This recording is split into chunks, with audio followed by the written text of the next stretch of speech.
Well, hello there, and welcome to Sportcat's Daily Gazette. Let's make sure my audio is coming out good and clean. It sounds like it. All right, hello, Denise. Let me turn this off now because I sound like I'm having a stroke. Good Lord. So, how is everyone today? Welcome to the Sportcat Daily Gazette. You are tuned in to the one and only Sportcat, often imitated but never replicated. They haven't cloned me yet. They're working on it, though, I heard. So, Denise, welcome. For those of you listening on Yergz Radio, YERGZ and Rainbow Radio, you can come over to YouTube and find us under the Para R Normal, 3 different words, and Guys, and it's spelled with a Z, Guyz, or search out the Sportcat Daily Gazette.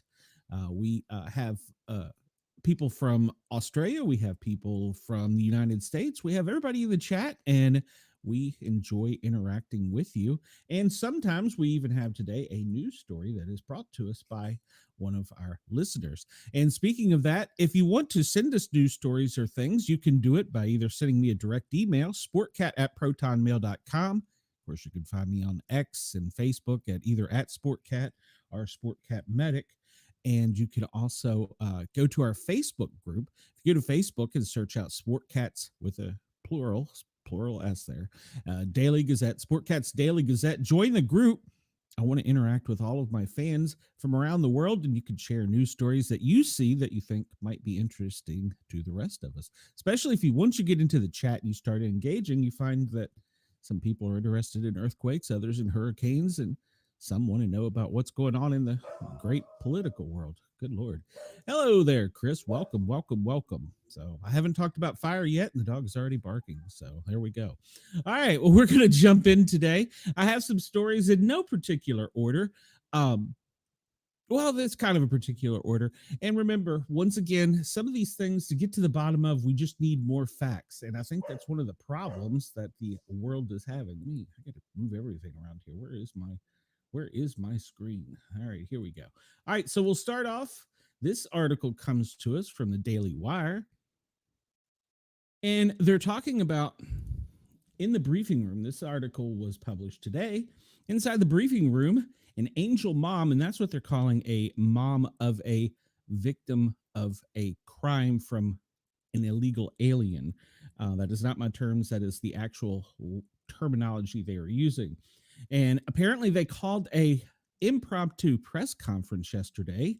And, well, let's just talk about it. Reporters from the United States' most prominent outlets waited excitedly for the special guest touted by the White House press secretary, Karen Leavitt, at her surprise briefing on Wednesday afternoon. Now, remember, they have a pool press time, 9 a.m. We talk about that every day, where they want everybody from the big media outlets in there in case something happens. So they had a impromptu meeting.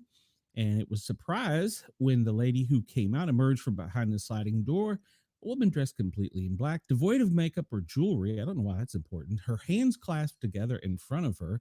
She stood quietly behind Leavitt as the White House press secretary introduced her.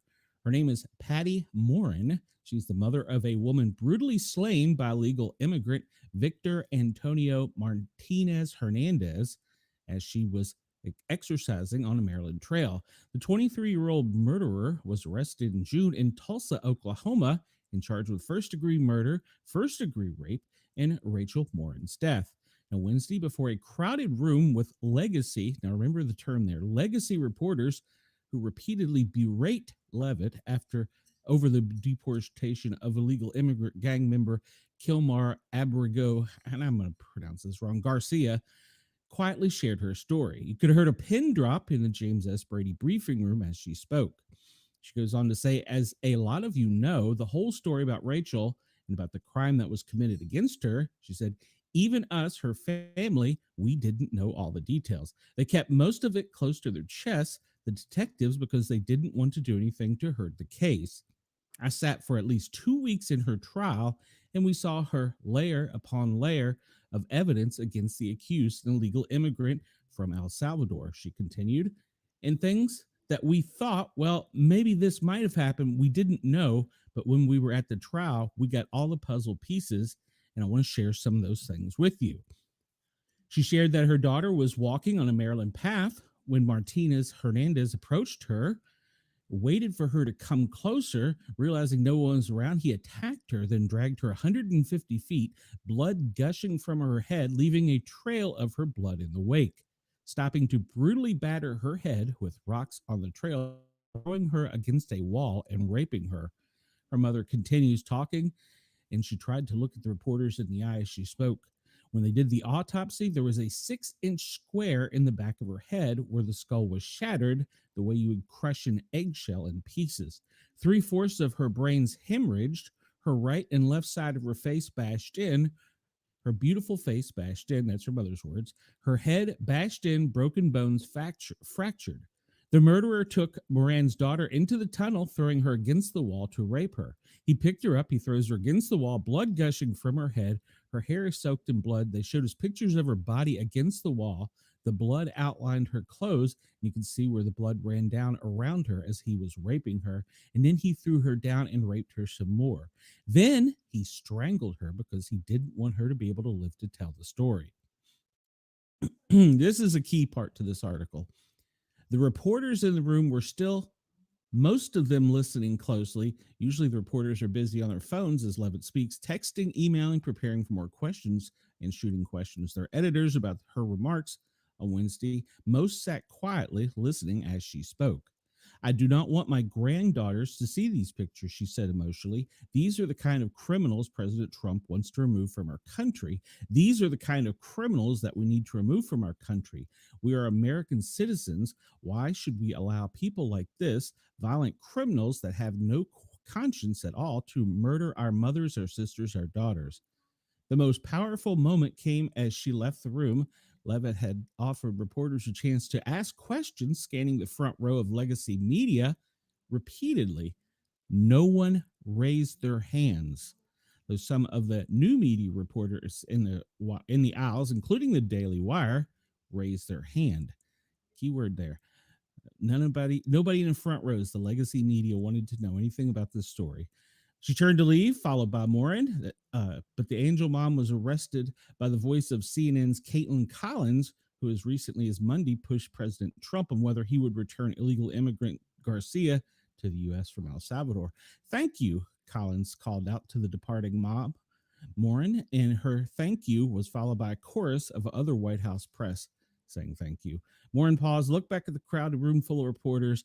And this is her quote as she was departing. And we call this the doorknob thing. When you want to get the truth out of a patient or something that's going on, or it's that last moment when they have your hand as a responder on the doorknob. It's a psychological thing.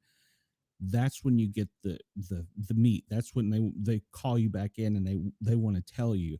And so that's what we call the doorknob principle. And she says to the media as she was exiting to leave, please tell the truth, she pleaded to them. Tell the truth. Tell how violent it really is. It is more than politics, the bereaved mother said emotionally. It's about national security. It's about protecting Americans. It's about protecting our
Bulls. Where did I go? A Chicago Bulls shirt on. I do not know where I went. I disappeared. So maybe it's because I'm talking about this article. But yeah, so the media is trying to make it sound like, oh, if your kid's wearing a Chicago Bulls, they're going to pull him off the street. No, that's not the truth. So uh, she also talked to the media about where he belongs in saying that Democrats are just destroying innocent Americans' lives, specifically Marylanders. Think that the illegal alien is exactly where he belongs, home in El Salvador, the DHS spokesman said in an appearance on Fox News. He was in our country illegally. He was from El Salvador, where he was born in El Salvador. And oh, the media forgot to mention he is an MS-13 gang member. So the media would love for you to believe that this is a media darling. They just some Maryland father. Well, Osama bin Laden was also a father, and he wasn't a good guy, she continued. These are her words, not mine. And they are actually both terrorists. He should be in El Salvador prison for terrorism. I hope he will remain there. And she also thanked the El Salvadorian president for his assistance. And I'm going to skim through this. He's a member of MS-13. You wouldn't want this guy to be your neighbor. He was involved in human trafficking and should not be in this country, she stated. That's according to the DHS secretary. And then we have a senator, Chris Van Hollins. He went to the country trying to see him, but apparently the El Salvador government did not allow him to. And he was saying that they're doing more. DHS stated that Senator Van Holm has done more to bring MS-13 gang members home, a human trafficker, an illegal alien, than he has to keep his American constituents safe or advocate for the victims of these gangs like MS-13. So you can check out this whole article and you can form your own opinion and you can do some studying and research on your own. The only way to get to the truth, if you want to listen to one side of the media as opposed to the other, is to do your own homework. And I encourage everybody to do that. So let's see what we have here. Chris says, I have seen plenty of Bulls fans not be arrested here. Yes, Chris, you do live up there. I forgot about that. So, all right, so we're going to go back to another Department of Homeland Security article. This one comes to us from, where is this? From the Daily Wire. Official who openly cheered Hamas fired after 16 months of paid leave. Najwa Ali, a former spokeswoman for the PLO, Palestinian Liberation Organization, who DHS has hired and put in charge of vetting asylum seekers, was fired by the Trump administration in February after the Biden administration declined to do so for 14 months after she pledged her support to Hamas. She pledged her support to another country, and yet she worked for DHS. Former President Joe Biden's Secretary of Homeland Security, Alejandro Mayorkas, removed her from duty in October of 23, days after the Daily Wire documented her celebration of the October 7th terrorist attack. She celebrated it. But instead of firing her, he continued to pay her, placing her on paid leave for, and I'm using air quotes for anybody listening on the radio, air quotes, for an investigation, even as she repeatedly and proudly affirmed her hatred of Jews and the allegiance of the Palestinian cause and used the paid leave to protest Israel during work hours. Now, I could be wrong, but I think that's an HR violation. Homeland Security spokesman Tricia McGoughlin told the Daily Wire this week that Ali was moved from federal services on February 10th, meaning she received 16 months of salary without having to work. That is our money. That is money you and I paid into taxes this past April, or yesterday, 2 days ago. So that is our money they're talking about. In 2016 and 2017, she was a public affairs officer for the PLO in D.C. According to her own LinkedIn account, that office was expelled from the country because it is designated a terrorist organization, but somehow she landed on her feet, securing a job at DHS as a, air quotes again, asylum officer, where she was tasked with applying immigration laws and regulation to asylum applicants. Boy, that seems like that makes a lot of common sense. She posted incessantly about her affair or her affinity for the Palestinian cause on social media, with increasingly over-the-top rhetoric after the October 7th terror attack. Daily Wire's initial report only highlighted how she reportedly repeatedly posted pictures of Hamas terrorists parachuting in with guns and writing F Israel and any Jew who supports Israel. Pretty sure, Chris, that is an HR violation. It would seem to me that would violate some rules.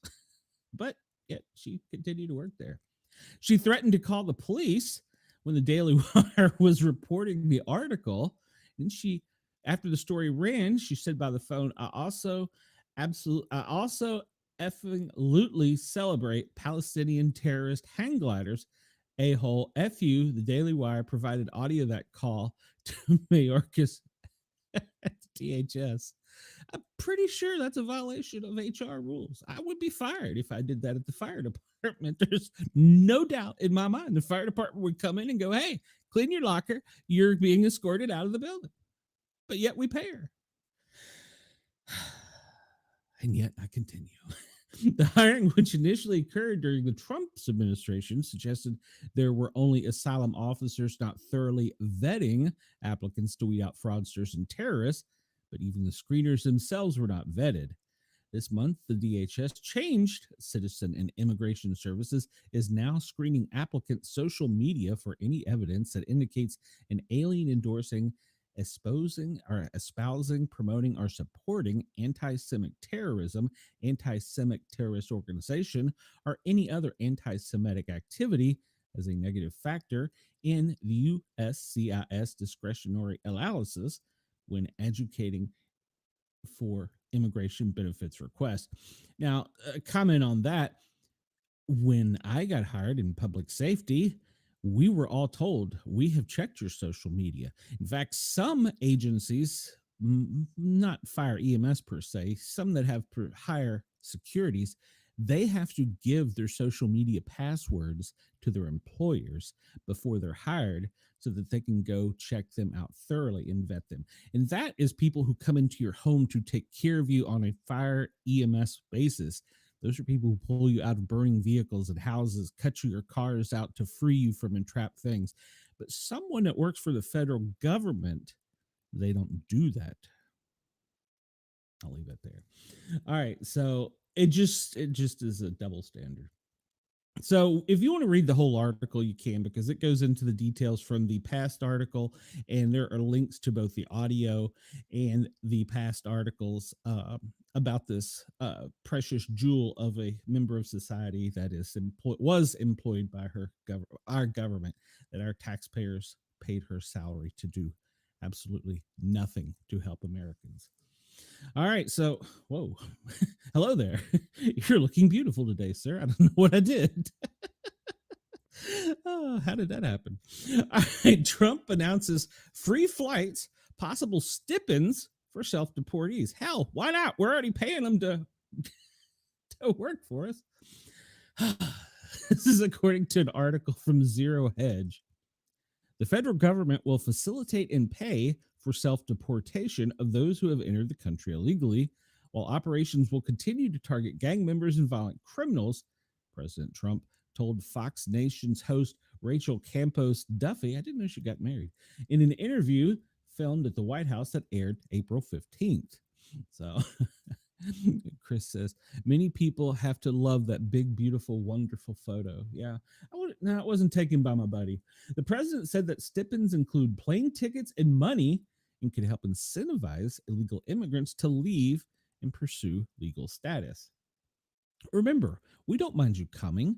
Just come through the front door, not through the back gate. Don't cut my fence up when you're coming in. Just come to the front door and knock. We'll let you in if you apply. That's what we do. We're America.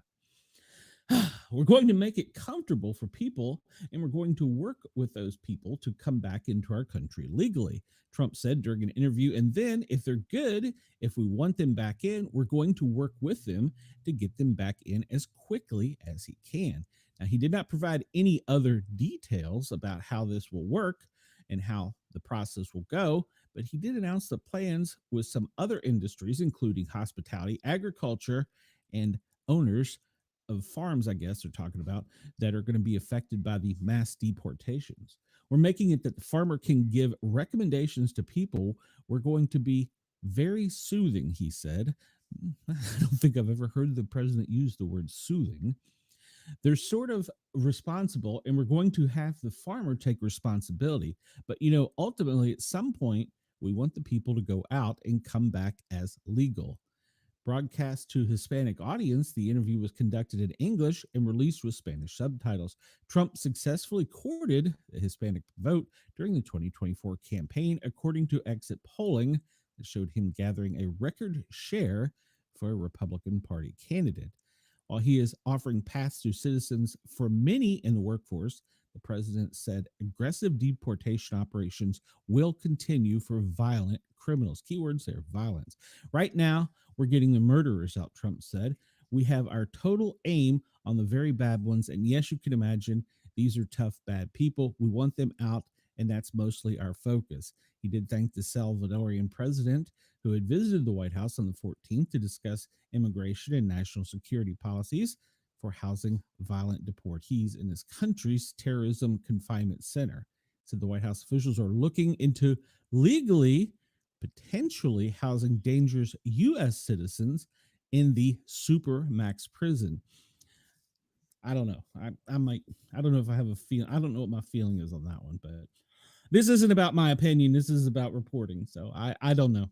Personally, I don't know. I don't know that I'm a fan of that, but that's here nor there.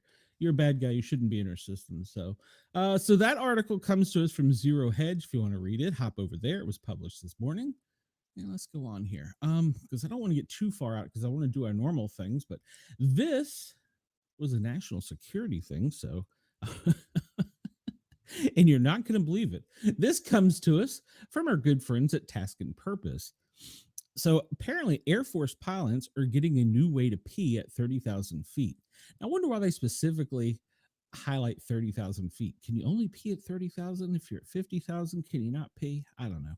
The new system comes from a private public innovation challenge aimed at women who fly jets, and they say they often wouldn't drink water for hours to avoid the, quote, mess of the traditional relief system.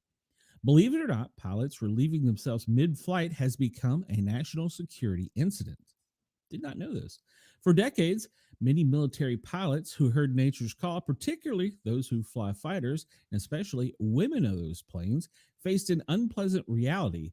Use the decades-old piddle pack. I don't know what a piddle pack is. Maybe I should search that.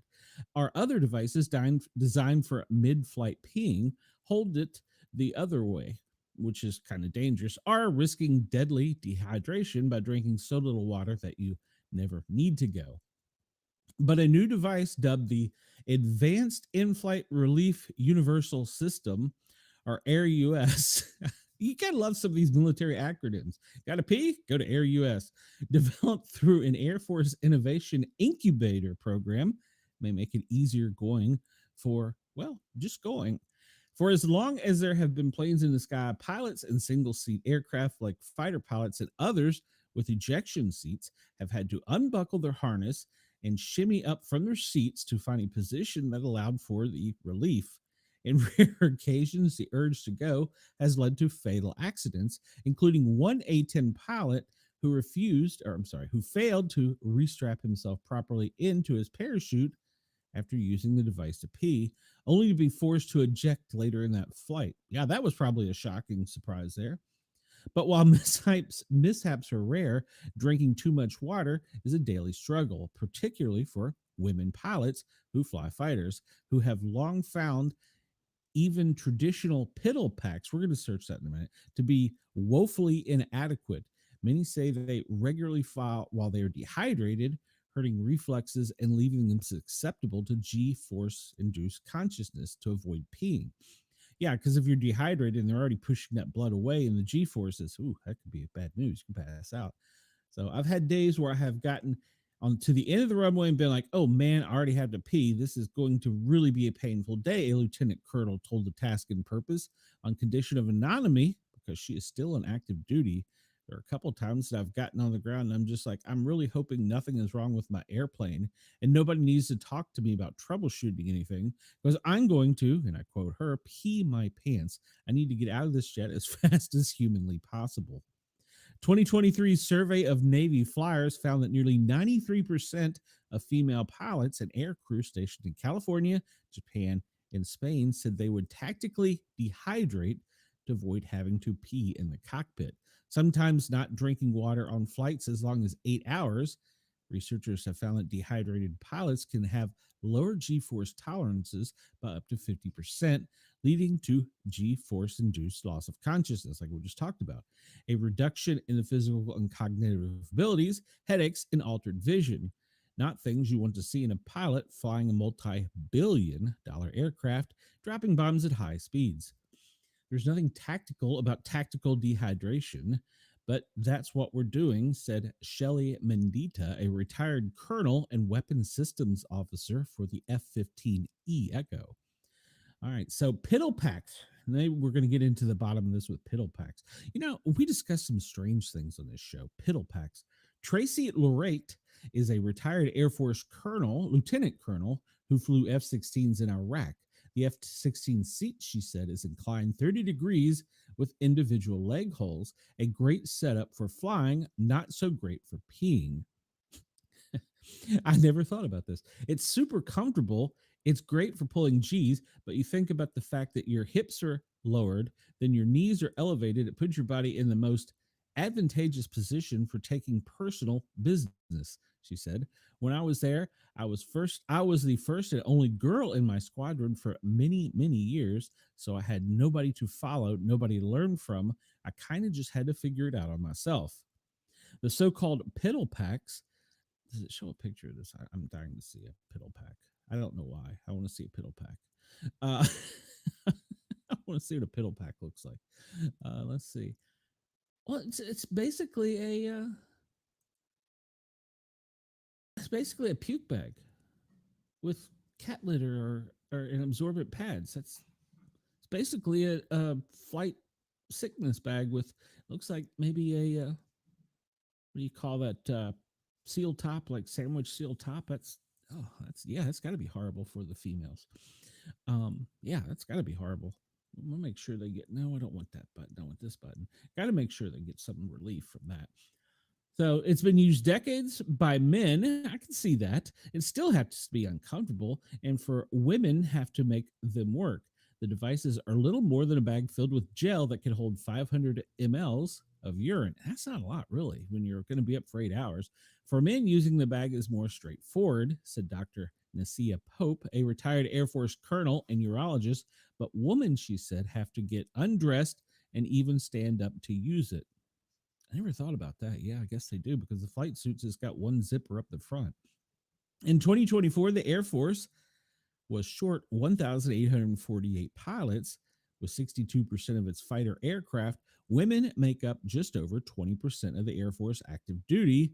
But of the 10,964 rated pilots in the Air Force, only 708, or 6.5%, are women, according to a 2024 press release.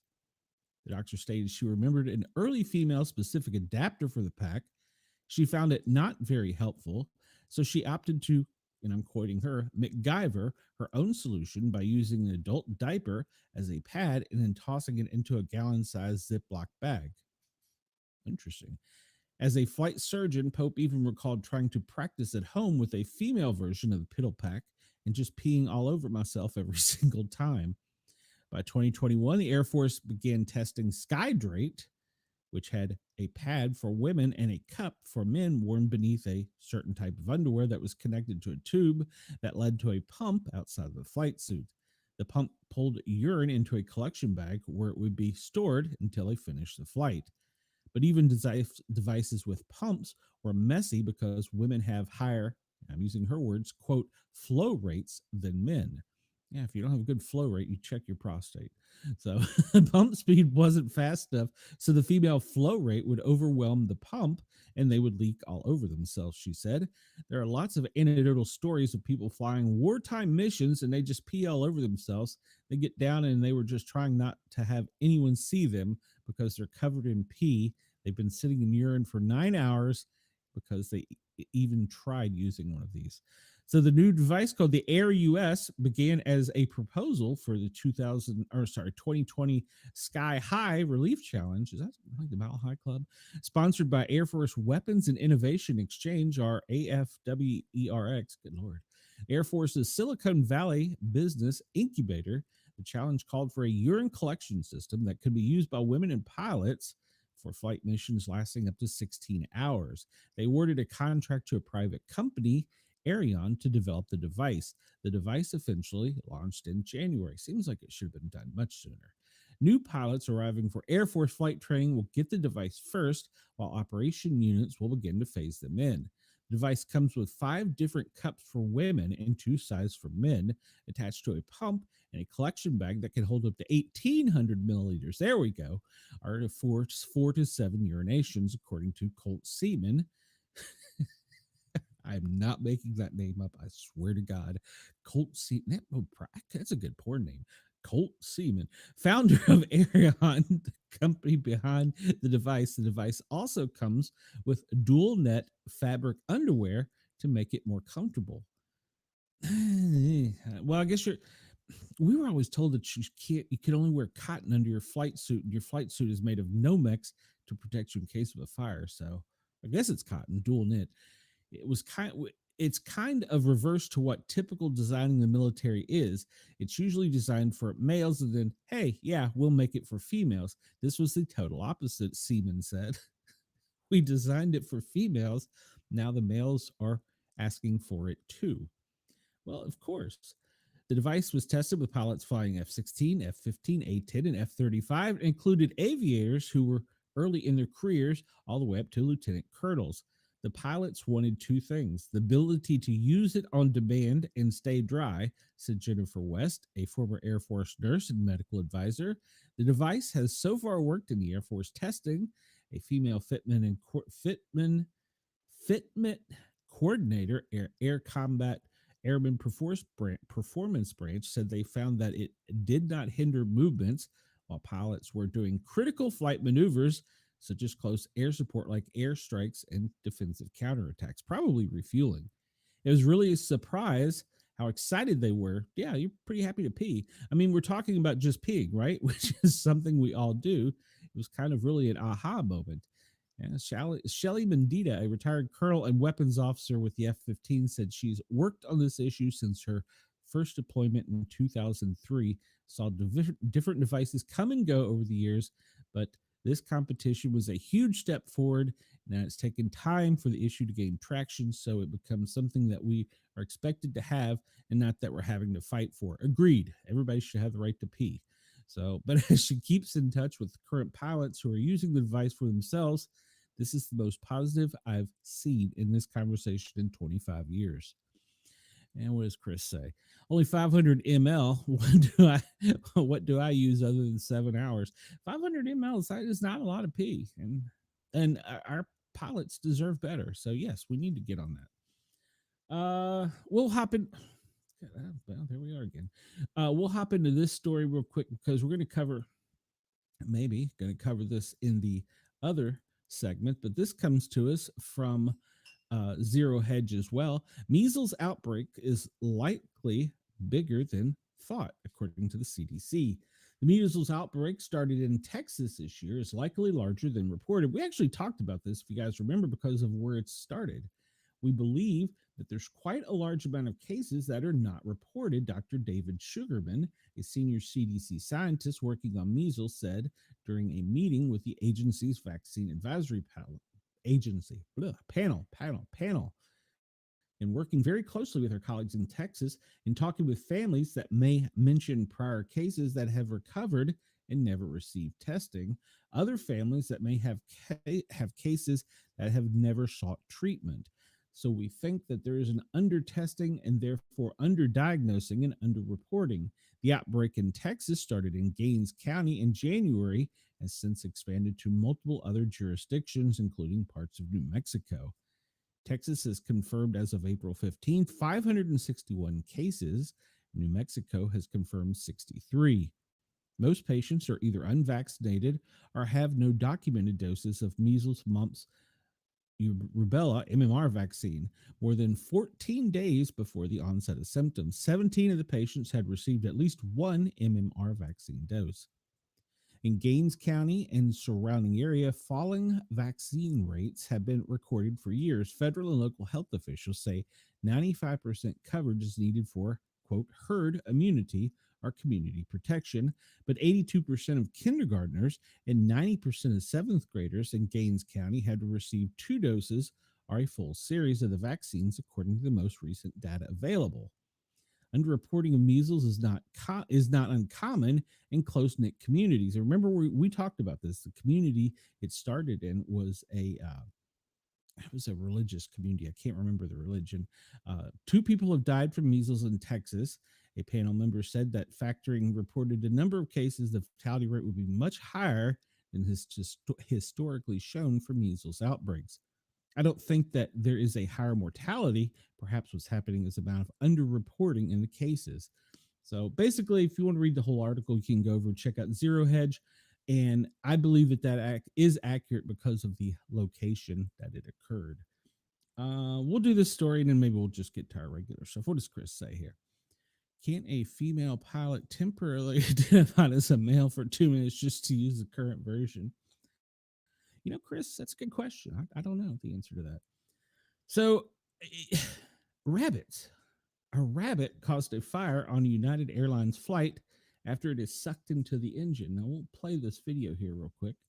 And if you see the jet, the right engine is flaming out. It's apparently because Bugs Bunny was sucked into it. So the plane had to make a return and they were diverted temporarily from their original destination after the rabbit hopped into the jet engine. Unfortunately, I'm sorry, PETA, the animal did not survive the incident. But yes, passengers aboard United Airlines flights were temporarily diverted from their destination after an incident with a rabbit affected the aircraft engine. The right engine of United Flight 2325 caught fire after a rabbit reportedly found itself on the runway as the airplane was departing Denver International Airport en route to Edmonton, Alberta. Our flight from Denver to Edmonton returned safely to Denver to address a possible wildlife strike. The aircraft returned to the gate, and we lined up a new aircraft to get our customers on their way, a spokesperson for United said. And they said that apparently it was broadcast on the radio. Rabbit through the number 2 hole. That'll do it. All right. The plane's pilot is heard as saying.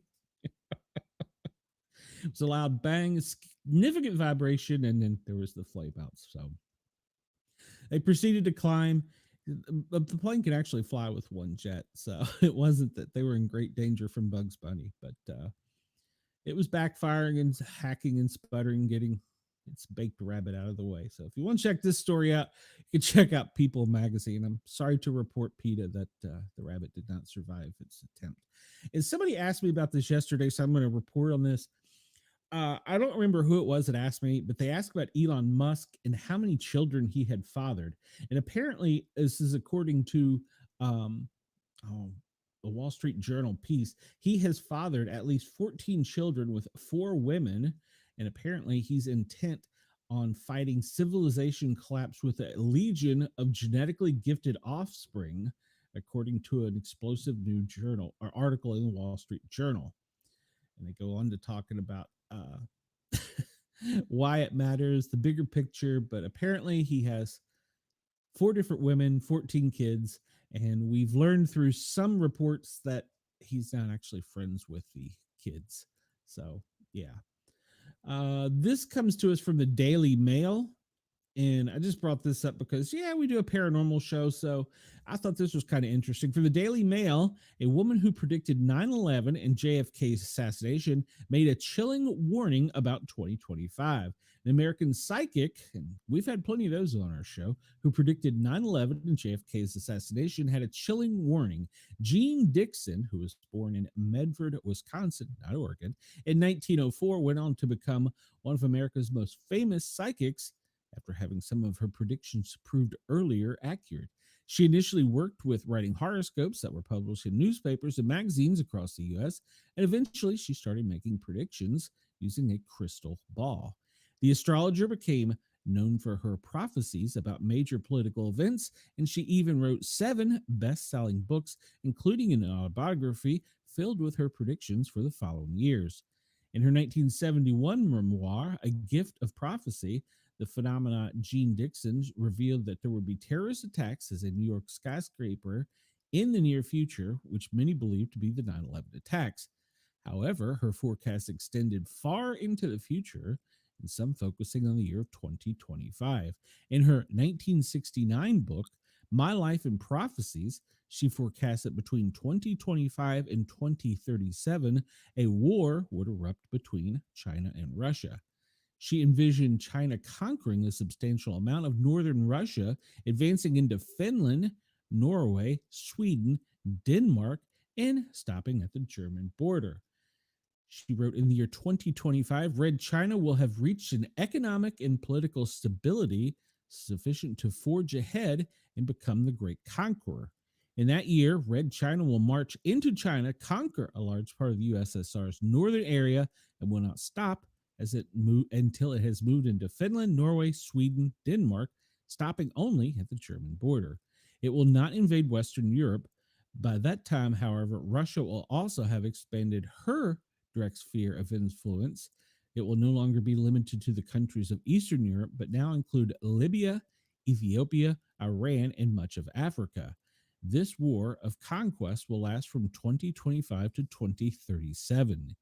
Meanwhile, it was her accurate predictions that JFK would be assassinated was started her ride to fame. She wrote in the May 1956 issue of a Parade magazine that the 1960 presidential election would be won by a Democrat and who would be assassinated or die in office.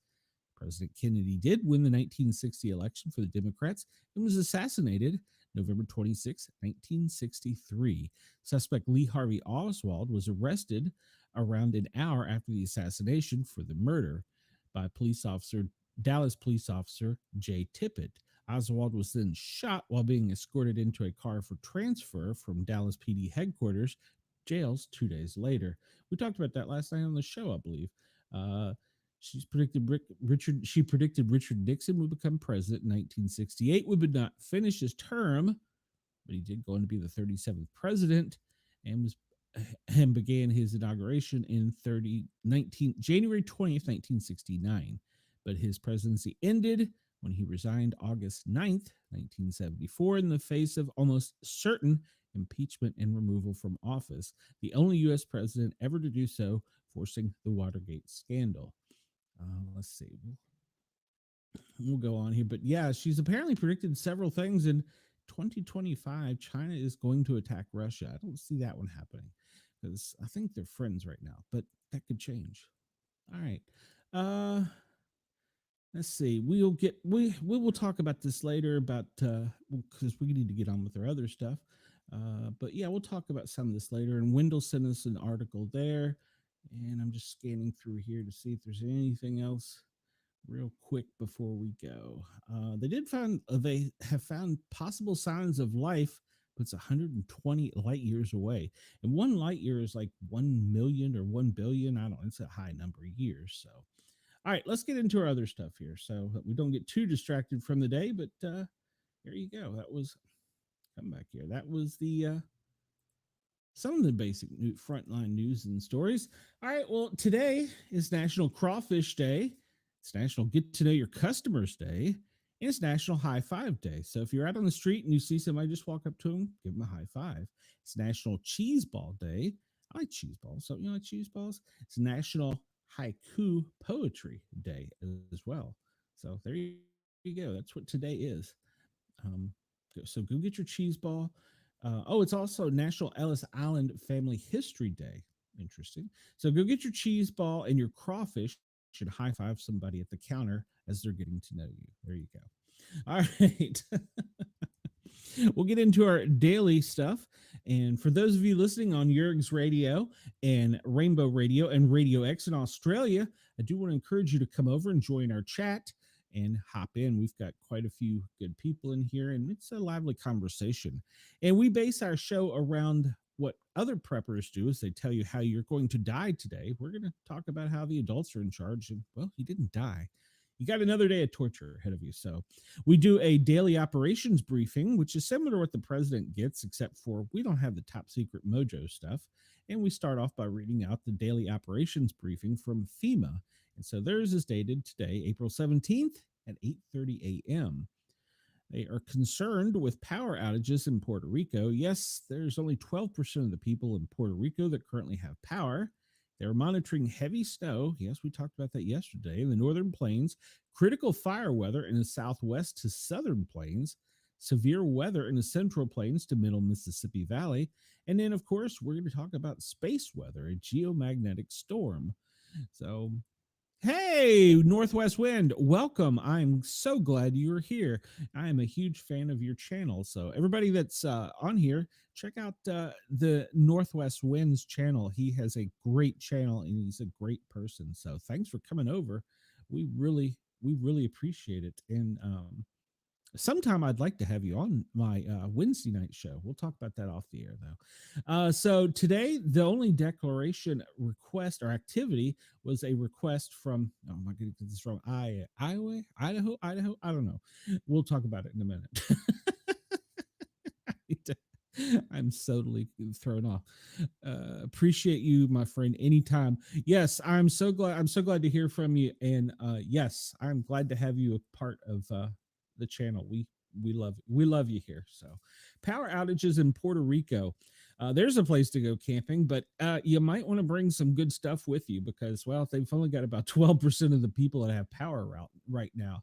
So apparently around 12:38 p.m. Eastern time, a widespread power outage occurred across the Commonwealth of Puerto Rico due to an ongoing loss of generation. You know, Puerto Rico continually has problems with their power grid. It's got something to do with the fact that it keeps getting blown over every few years, I'm sure. But yeah, so anyhow, they're worried that there's people that are affected with food, hydration, shelter. There's 78,000 people that have no water because of this. And the hospital and medical systems are on emergency and generator power, and water plants are operating on generator power. So there's no permanent damage seen, but they are trying to add units to resume service. As of 8:30 a.m., 899,000 customers in Puerto Rico were without power, are 60% of the total customers. All right, so my numbers were a little off. Four of seven four of the seven reported communication sites were without power. Trains are out of services, with passengers being transported only by bus. So they have activated a partial activation for FEMA, and they're going in to assist with that. And they're monitoring to make sure the situation doesn't get worse. So, yes, Puerto Rico is suffering a significant power outage again. All right, so we're going to talk about today's weather. As we talked about, they are monitoring snow out in Montana, Wyoming, Idaho, Utah, and Colorado, mainly in the higher elevations. In that same area we talked about last night or yesterday, and pretty much all of New Mexico, part of Texas and Oklahoma, extending up into Colorado and Kansas. Because of the dry humidity, they're concerned about fire weather. And fire weather could be anything from an open flame causing a fire or a lightning, but it's something they're concerned about. And we're also concerned that there's a chance of extreme severe thunderstorms if possible. Up there, it's looking like it's from Wisconsin southwest, covering pretty much the tip of Illinois and all of Iowa up there. Yeah, Iowa. So be weather aware. Rain showers from the Great Lakes coming down from the Great Canadian border, almost all the way into the south, from the snowfall that's to the west. It'll extend over to the east by the Great Lakes. Now, tomorrow is where we're really going to start to worry about this because the snow is going to continue in the higher elevations. But that path from Texas to Michigan, that swath across the country, is going to see a chance for significant weather. And then on Saturday, it's going to increase the likelihood of that weather as it meets with warm Gulf air. So, talked about the fire weather outlook. It's critical. Pretty much all of New Mexico is covered. And pretty much the Southwest is under it because the dry humidity and the high heat. The severe weather outlook is pretty mild for today, except for that one segment we talked about, but there will be precipitation pretty much across the top portion of the Great Lakes and down into the Southwest. Unfortunately, none down into the fire areas. So, precipitation, excessive rainfall. The only thing, this is a 72-hour basis. This is Thursday through Saturday. So, when you look at it, the possibility for heavy rain is pretty much from Arkansas, the tip of Texas, all the way up to Indiana, Illinois area up in there. So, we'll talk about that as we go on through the week as it gets worse. FEMA is currently operating. They still have the 10 direct housings missions, and they're getting relief workers coming in from 28 different agencies, and there's 16 recovery offices working. So they have 87 major disasters and 11 emergency declarations. And you can go find out, it was Iowa, where the major disaster declaration was in those counties. We talked about that yesterday. And then we look there, and that's the requests in process from Kentucky, Oklahoma, Hawaii, Mississippi, Missouri, Kansas, Michigan, New England. Good Lord, Kansas and Iowa. All right. As I learn my high school geography today, so the next thing we usually check out is not that, is, oh, go away. No, I don't want to do that. I don't know what you're talking about, but go away. All right, so we want to get rid of that screen. Good Lord, I had to push buttons. So we talked about earlier the 9 a.m. pool press time. They have the media come in at 9 o'clock in case anything snippy or exciting happens in the White House. At noon, the president greeted the Prime Minister of the Italian Republic. At 12:05, they participate in a bilateral lunch with the Prime Minister of the Italian Republic. There's no press invited to that, but they can, for 5 minutes, meet with them as they're out front. And then at 13:05, they're going to participate in a bilateral meeting with the Prime Minister, and there will be an open press pool. And at 4 o'clock, close to the press, more executive orders. So we'll check today's news and see what they come up with. So I don't know what the executive orders are. They haven't release that information. All right, so we'll just cover this real quickly because we pretty much got the weather, but this is the National Weather Service. I always check it to make sure there's nothing that pops up that's different, but this does pretty much appear to be the same for the national forecast today. Pretty much that upper area of the country from Missouri to Nebraska over to Michigan and Canada border, the tip of Ohio there is going to see some rain, maybe some thunderstorms, the most severe part being in Illinois, with higher elevations out of the northwest and down into Colorado getting some snow. And then tomorrow, we're going to see that chance of increased severe weather pretty much from the center of Texas all the way to Oklahoma, and it's going to extend all the way up to Michigan, that swath of the country there. It's remember, we talked about Tornado Alley, so that's going to be a chance of some significant weather while it continues to snow west of that, any higher elevations. 3-day forecast, it's going to sit there for a little bit, and the chance for heavy rain, flood, and severe thunderstorms is going to increase in that section of the country as the warm Gulf air comes up, and the rain's going to extend from a swath of Texas all the way up to Nova Scotia, while the snow will be dissipating for my friend in Colorado and higher elevations in Arizona and New Mexico. Hopefully, some of the fire areas. Let's see here. I'll go look real quick and see. I don't believe there are anything in the Pacific or the Atlantic for hurricanes at this time. No, it looks to be pretty clear. I was talking to Jurgens about that earlier. And let's see, I think that's it pretty much. They talked about the hazard assessment pretty much in the swath we talked about. All right, so as you know, most of you who are regular listeners and viewers, we have Radio X in Australia carrying us live right now. It's overnight there, so good morning to you down under. We do cover some of your weather, and we're concerned about Tropical Storm Errol. It still has winds at 90 miles an hour and is considered a Cat 3 tropical cyclone. And that cone of uncertainty still exists, but you can bank pretty much from Broome north to almost the tip there, the far west southern coast is where it's expected to make landfall. It's currently at a category 3, and they're predicting that it will downgrade to a 2, but before it hits landfall, they're not sure. So keep an eye on that if you are down under in Australia. Currently, it looks like the only rain you're is experiencing is from that cyclone, pretty much around Broome, and then down in Perth. I'm sorry, Western Australia, you're having some showers today. And of course, on the coastlines all the way around, you can expect a little bit of rain. Precipitation is anticipated to be fairly light, except for the areas around Broome where the cyclone is and in Western Australia. And we can see in the wind speeds that currently it started as a category 5 and is now down to a 3, and it is currently what is that, it's about 100 miles offshore, I think. And so they're still predicting the landfall, but keep your eyes and ears open on that. Otherwise, throughout the day in Australia, it looks like a pretty fairly wind-free day. Only some gusts on the west side of the continent will be high, but pretty much it'll be cool. Speaking of temperature, cool. I'm stumbling through today's. I'm sorry, guys and gals.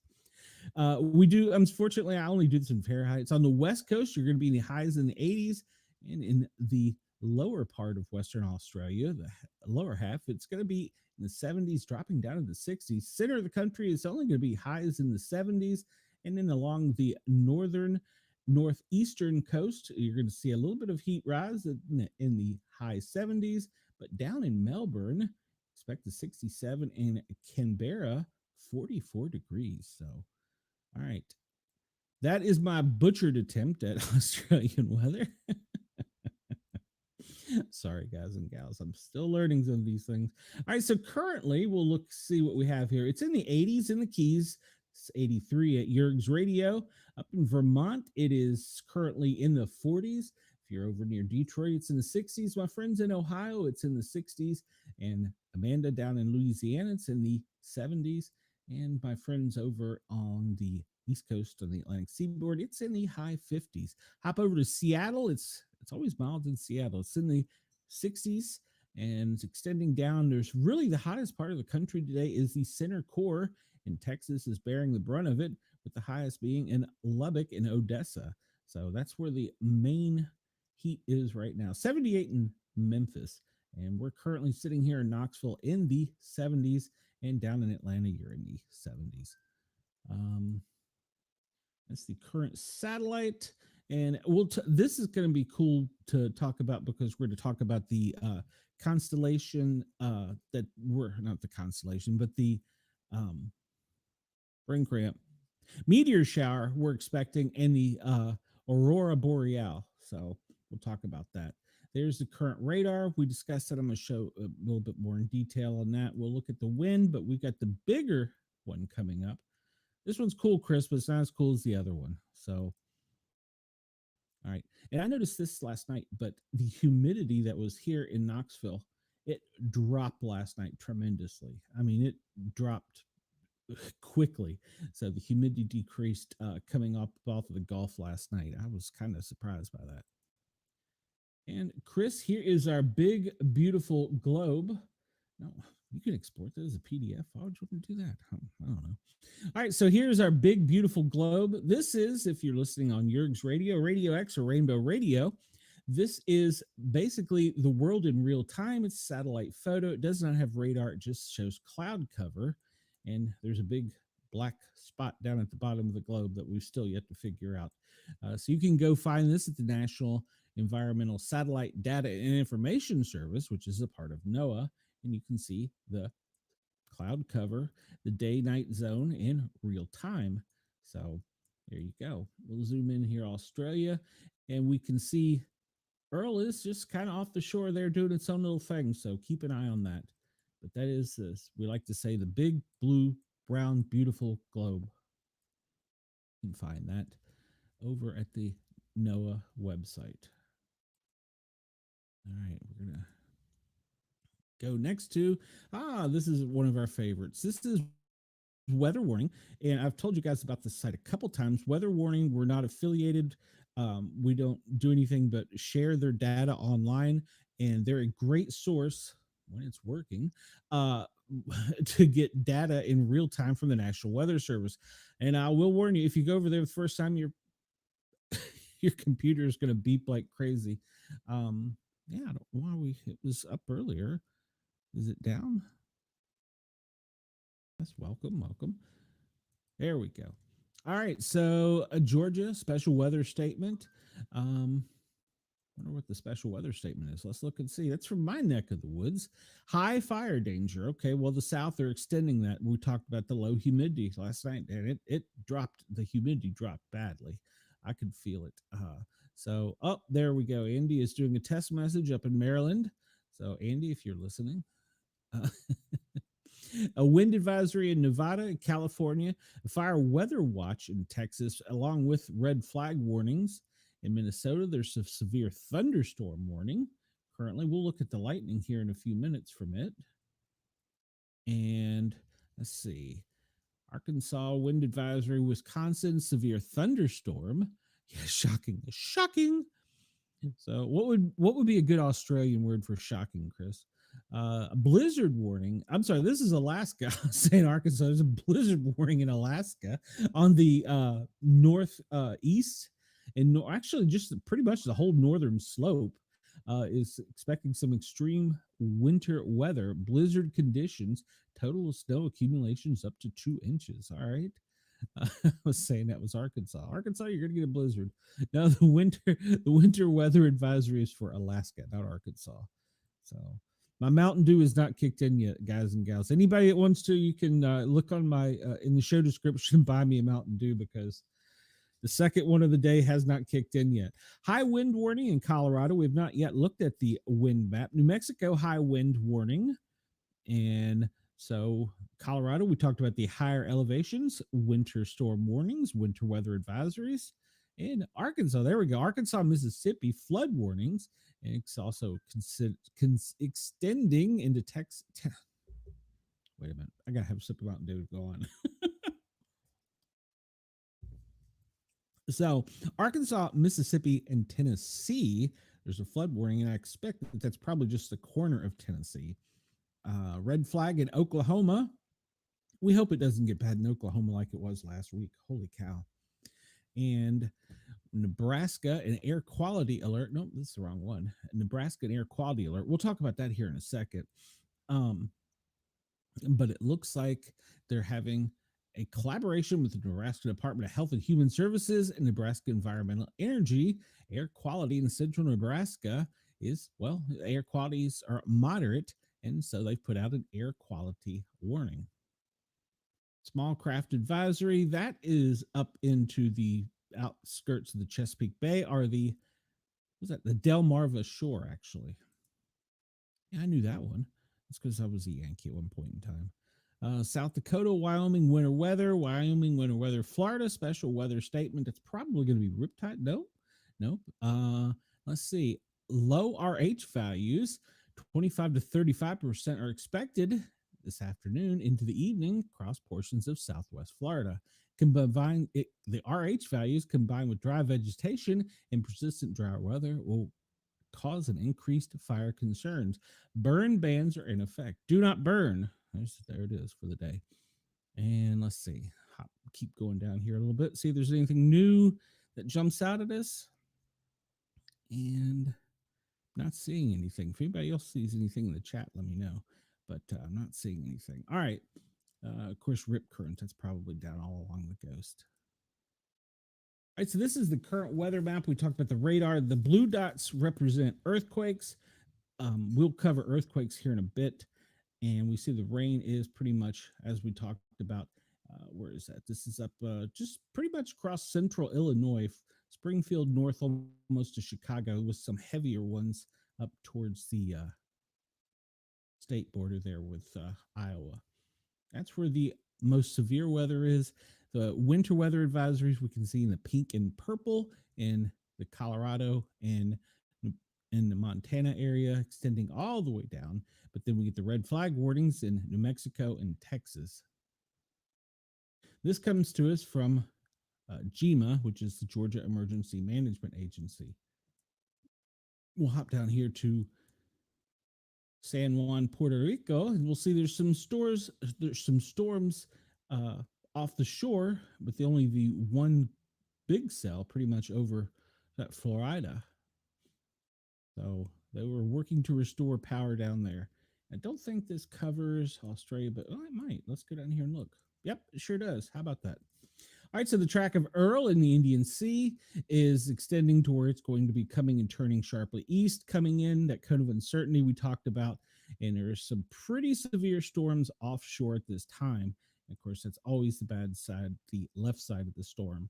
So be weather aware in Derby. Speaking of being weather aware, I'd like to remind everybody that they need to have a weather radio. Cranky, cranky. There you, I like it, Chris. I like it. I knew you keep me on my toes.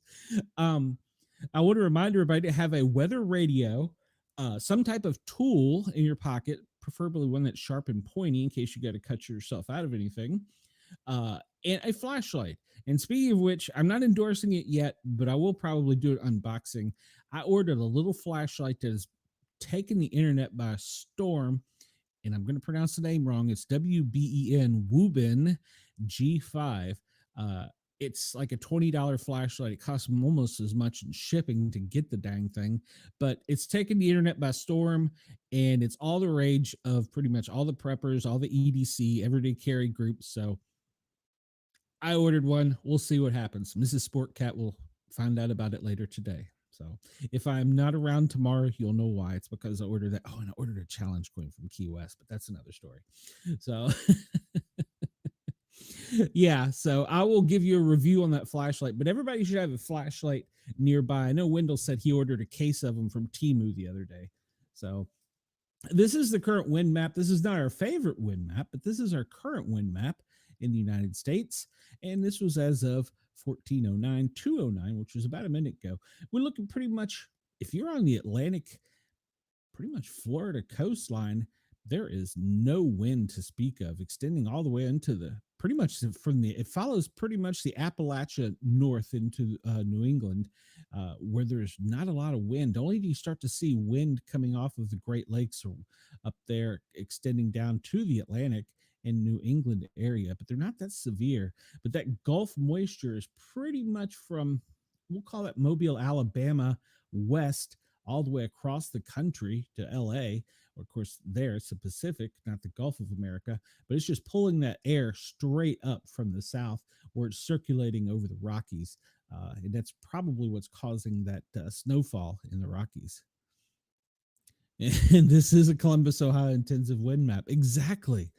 Exactly. So, yeah, you'd think they'd have Atlanta on there too. I'm just pointing that out, but whatever. So, yes, and this is the United States wind map, and they're currently showing the highest wind in the U.S. is at 36.1 miles an hour, and I'm gonna guess it's probably in Denver on the higher. No, it's not. I don't know where it would be. I thought it would be in Denver in the higher elevations. What is it in Chicago? It's 16. So, but yeah, well, it might be the turbulent air going across San Diego in the Sierra Nevada mountains. Maybe that's where it is. But that's your current wind map, and you can find that online. I think that is actually, what is it? FM hint.fm/wind. All right. So we said we'd look at the current lightning. And for those of you, especially Northwest outdoors, this is a good site to have because this is the current lightning map. And you can find this at lightningmap.org, org.org. And we can see that right now, the most intense storms are pretty much from LaCroix, extending to the southwest, almost all the way to Grand Forks, with it being just south of Largo, southeast of Largo, Fargo, not Largo, being an intense storm in southeast of St. Paul is where the main part of that current weather is. The little cell is currently down in Wyoming, pretty much down there. Well, it's along the border of Colorado, with another small cell over in, where is this? Utah. This is down into The Wawa Mountain Wilderness area is where that storm is located. And let's zoom down here to see what Puerto Rico is doing. We overshot it a bit. It doesn't look like there's much lightning around Puerto Rico at the time. Most of the lightning is off in the Atlantic past Bermuda, which is good news. We'll go up to Alaska and see nothing up there, no lightning activity there. And let's see if we can see what's going on down under in Australia with Earl. You know, surprisingly, that storm is not producing a large amount of lightning. So um, the main lightning is offshore to the pretty much to the north of Perth. And down in the center of Western Australia, there's a small cell with some lightning activity. Interesting. I would have thought with that cyclone there would have been more lightning than there is. But there is lightningmap.org. You can go there and check it out. And if you're going to be doing any outdoors activity, it's a good site to have and a good site to keep up with. All right, let's refresh this one. This is the U.S. power outage map. And I'm kind of disappointed here because it is not showing Puerto Rico at all. And that's annoying because we know Puerto Rico is without power. Let's see if we can go to power regions. United States. No, it doesn't. Why do we not have Puerto Rico on here? I want to know. Inquiring minds want to know because it's showing most of the country is pretty much not having any problems with power.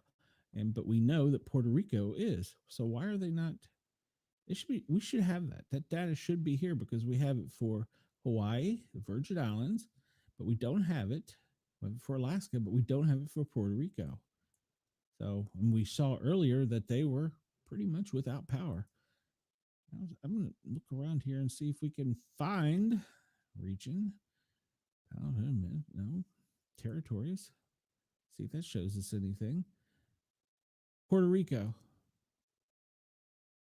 Well, this is obviously wrong because they're saying customers are without zero. So this site, maybe the site that gives them the data is without power because we just reported FEMA saying as of 8:30 this morning, 60% of the population of Puerto Rico is without power. So yeah, that's not right.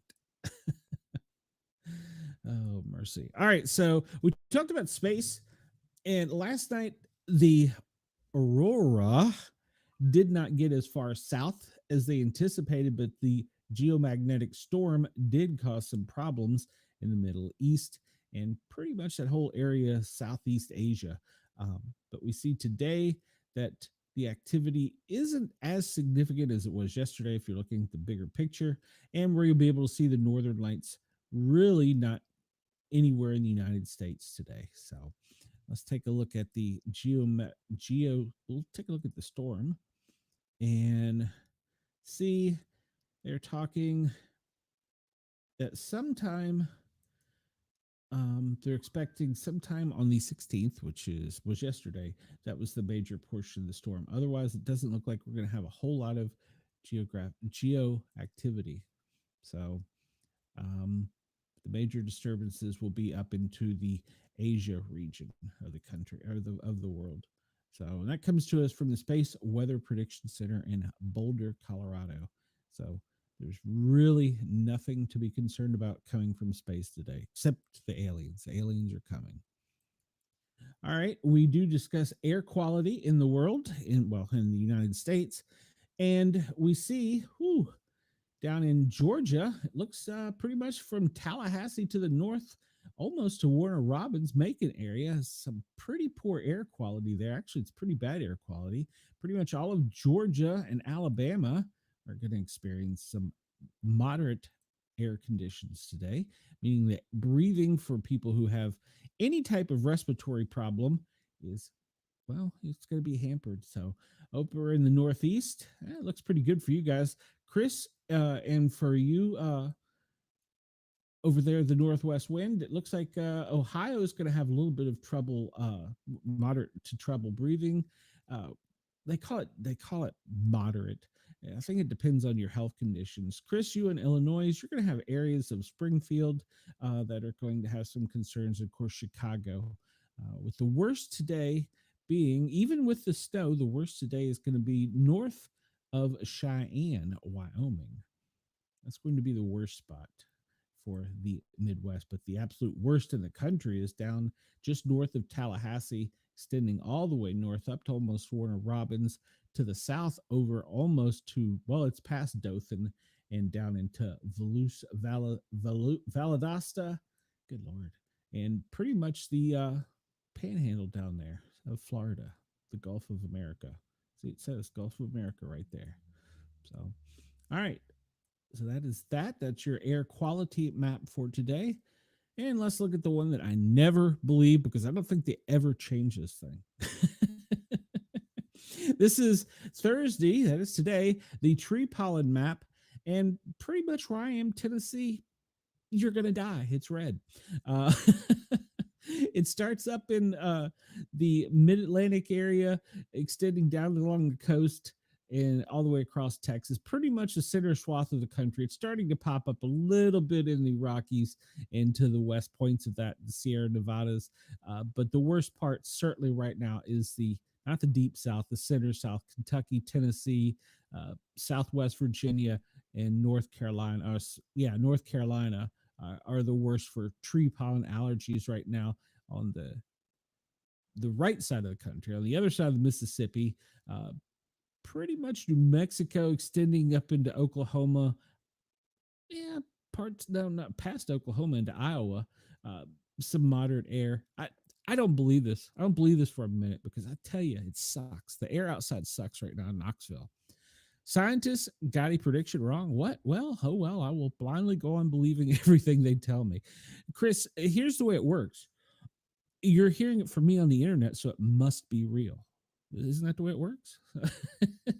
And I'm just reading them. I'm just reading a map, but I don't believe that for a minute. You go outside right now in Tennessee, you will die. It's yellow out there. But you get the weed pollen. Look at this. Weed pollen, none. Don't believe it. Don't believe it for a minute. It's horrible out there. Don't go outside if you're in Tennessee, is my message to you. You will die. Oh man, it is really bad out there. When I first moved to East Tennessee from the Washington, D.C. region, never had a single allergy in my life. First year in East Tennessee, I thought I was going to die. It was so horrible. I used to make fun of the hay farmers, like stupid hay farmers. So, but it wasn't. Oh, there is a hay season, but man, pollen in the spring will kill you. This is the aches and pains map. I don't know that I put much faith in this, but maybe if you get a pissed off call or something and you look at the aches and pains map and see where it is, maybe that'll give you excuse to give them a pass. But it looks like up in the Great Lakes region, Michigan, north into the west, extending down. Well, I guess it's pretty much all of you there, Chris, in Illinois. So you got to pass the day if you're in a grumpy mood. And all of Iowa, not Idaho. Idaho's over here, and they're in the moderate range. So, Chris, you can go punch somebody, so that's fine. You'll get a pass today. The breathing map, Knoxville. Knoxville's right about there. You see, it says green. That's wrong. You go outside right now, you'll die. Just listen to me. If you're in Knoxville, don't go outside. The air sucks. But the breathing map is showing that pretty much all the Northeast up into New England region, you're fine. Mid-Atlantic, you're fine. Up in the great Southwest of Oregon and Washington, extending pretty much all the way over across the country. It's good. That little area of New Mexico, corner of Texas, Oklahoma, and extending back to Arizona is where you're going to see some problems. That's probably due to the heat and dust. So, but there you go. There we have I don't believe it for a minute.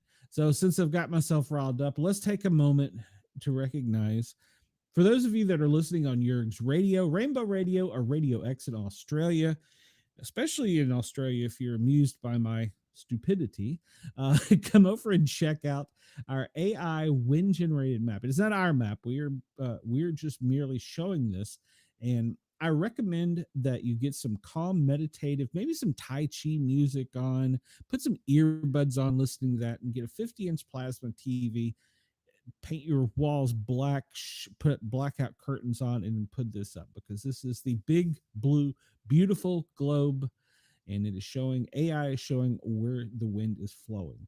You can also change this for those of you that might not believe that we have a big, beautiful globe or ball. We have a big, beautiful plate. You can change the setting to have it on a plate too. You can also see wave activity and such. I'll show you here in a minute. But we look at the big, beautiful map, and we can move it around, and we see pretty much in the United States what we were talking about earlier. That dry area, pretty much from Mobile, Alabama, up to pretty much Chesapeake Bay down to Florida, is just dry with hardly any air movement.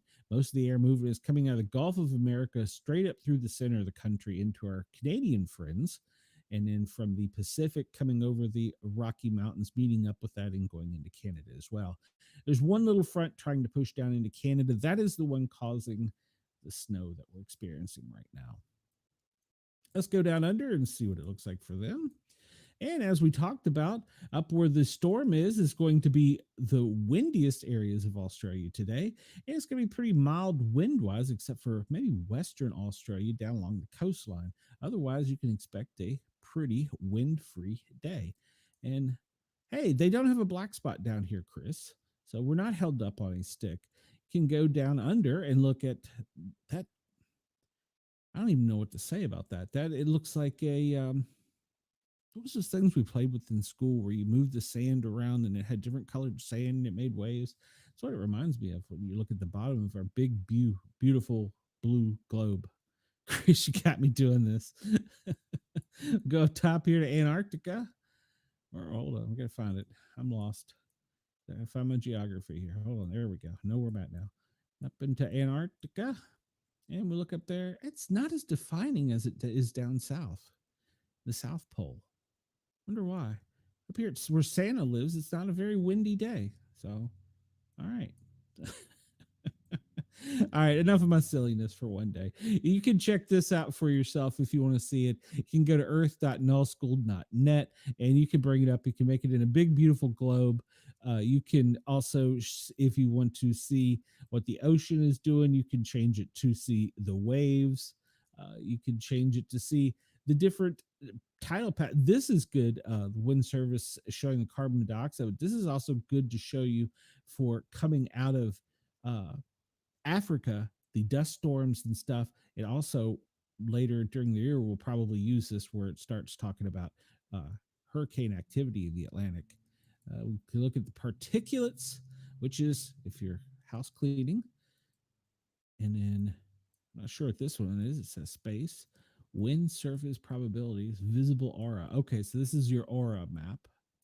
Wow. So yeah, not a whole lot of activity today from the sun coming down on any of us being affected. Let's see. Currents. We did the currents. Did we not do the currents? We did the waves. Go back to the ocean. There we go. Currents and waves. We do the currents and we can do the waves on this. This is the currents, showing the currents right now in the Gulf of America, how they're kind of spinning, and it's kind of pulling off, well, from the pretty much the tip of Florida all the way up along the New England coast. So there you go. There's that. You can go check it out. It's a great site. Love this site. I wanted to talk about this since we've talked about flooding so much here recently, and it's actually updated today. Where the droughts are in the United States, because we've talked about flooding so much. I got to thinking, well, surely a lot of these areas must not be having a problem with a drought. We see that most of the deep south is good. When I say deep south, I mean Louisiana, Mississippi, Alabama, Georgia, Florida, not so much. And then extending up into the mid-Atlantic Ohio region, pretty much we don't have to worry about drought. Now, along the coast, coming down from Vermont to New Hampshire, over the coastline, following that down through Virginia and almost all of North Carolina and South Carolina, there's some mild to moderate droughts, with droughts also being in lower Florida, pretty much the lower part of Florida from Tampa southwest. And over in the western part of the country, along the border, they have some extreme drought conditions. So that is your most recent update. We can see in Alaska, they have some drought conditions along the coastline. That's kind of shocking. And Hawaii has some mild drought conditions. And Puerto Rico, we either don't have any reports or don't care because it's not showing. What is wrong? We don't give any data about Puerto Rico. It's poor people. So you can find this at the U.S. Drought Monitor if you want to check it out yourself. And we'll go on from there. This is wildfire.gov. This is our wildfire map. And we keep an eye on what's burning and where. Look down here, and we've got a prescribed burn in Florida. That's not new. It's still burning over in the Appalachia of Big Ridge, Rattlesnake, Bee Rock Creek, and those areas. That is along the Appalachia on the North-South Carolina line from pretty much Virginia down, following the south side of the Appalachians. And then we have some fires in Texas, and Colorado is experiencing some new fires, and so is New Mexico. Phoenix and California always has some fires up there. Rocky Mountains, not too bad, but in Idaho and Wyoming on the western side of the Rockies, there's some fires. And up along the Canadian border, Minnesota, Wisconsin, and Michigan, there are some fires. I'm going to say these are probably prescribed burns up here if I had to guess. Yeah, prescribed burns. And you can click on these.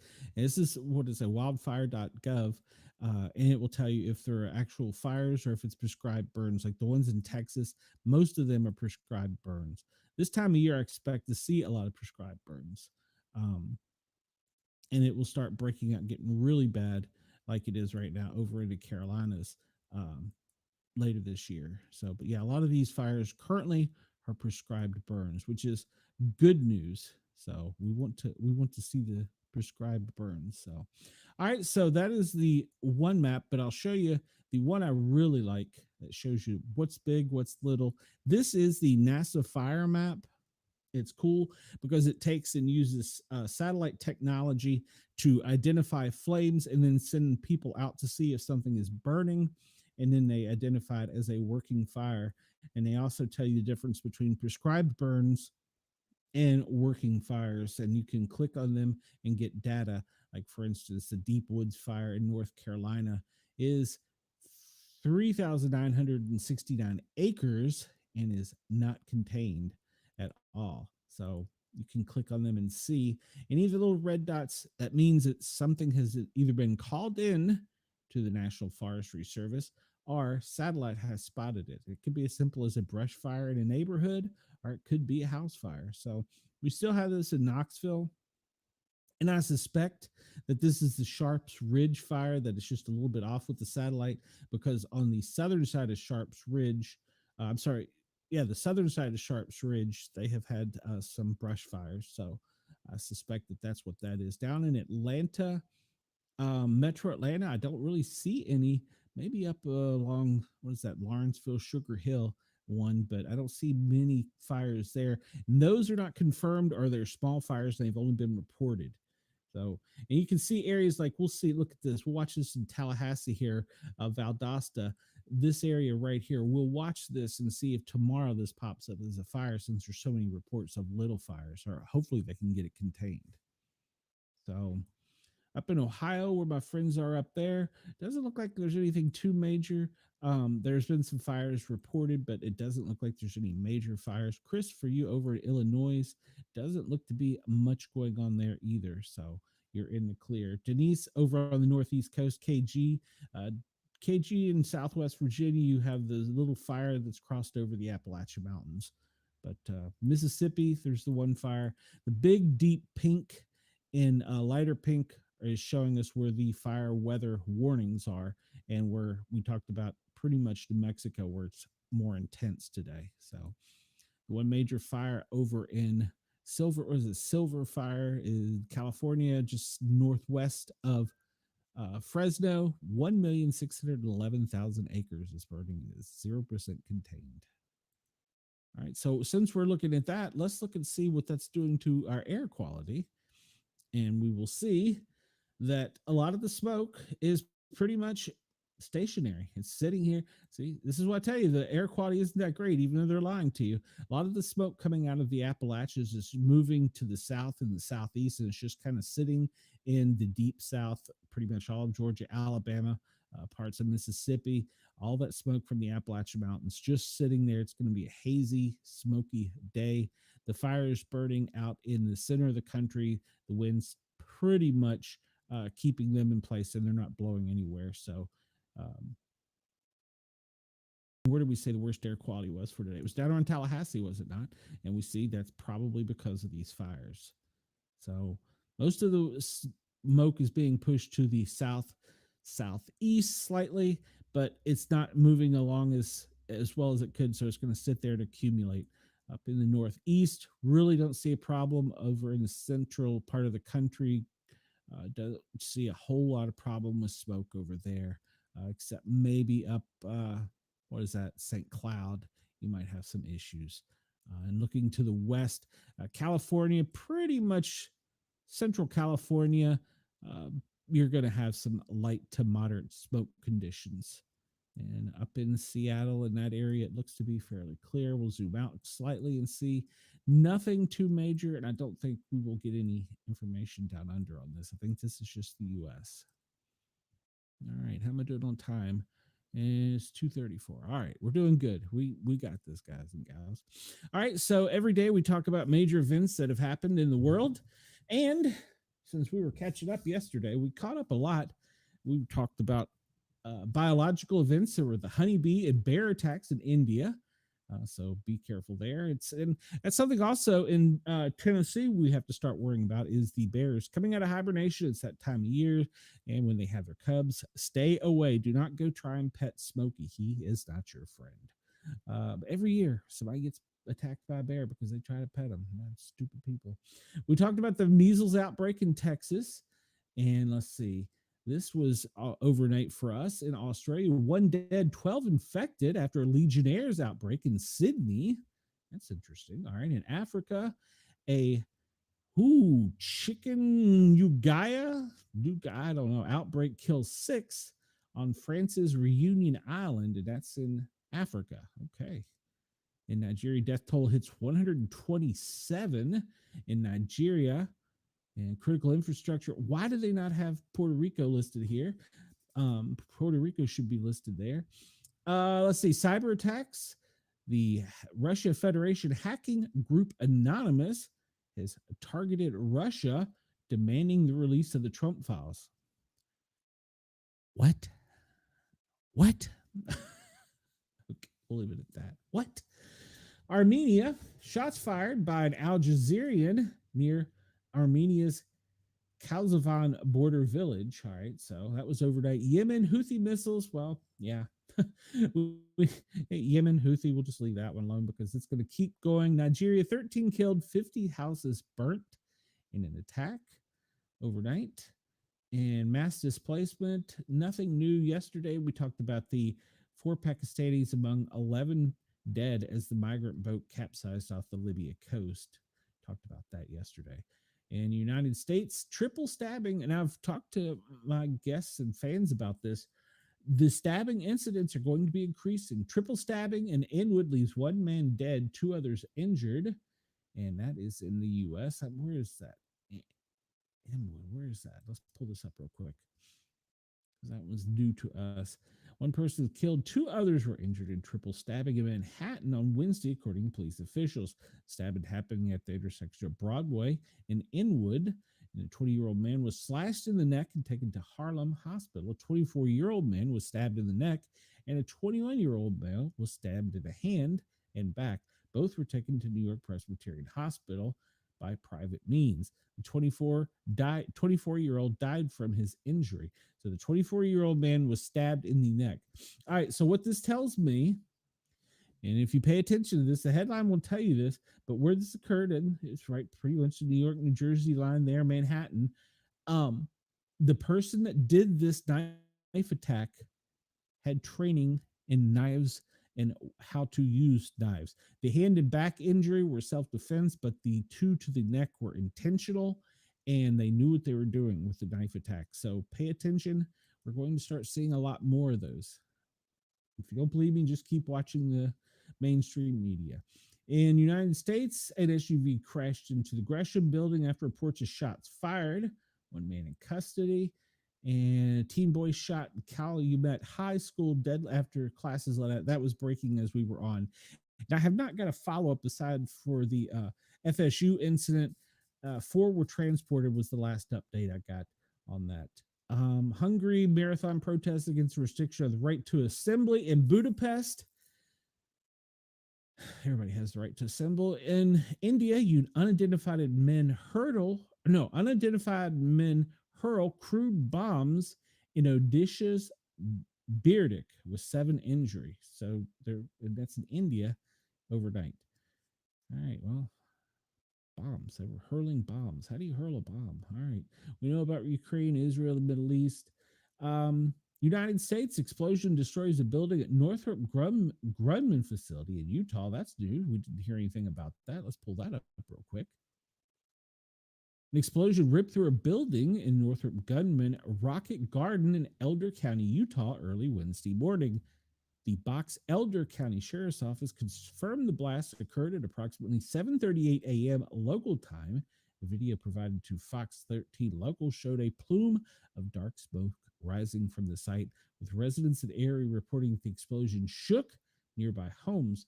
Officials said the cause of the explosion remains under investigation. A photo released by the Sheriff's Department shows extensive damage, indicating that the structure involved in the blast was likely a total loss.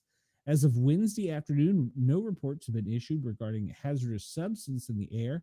Authorities said there were no indications the incident posed an immediate threat and risk to nearby communities. This time, we are not aware of any injuries, but that may change as our investigation continues, according to the sheriff. All right, so apparently in the advanced propulsion system building, there was some type of explosion.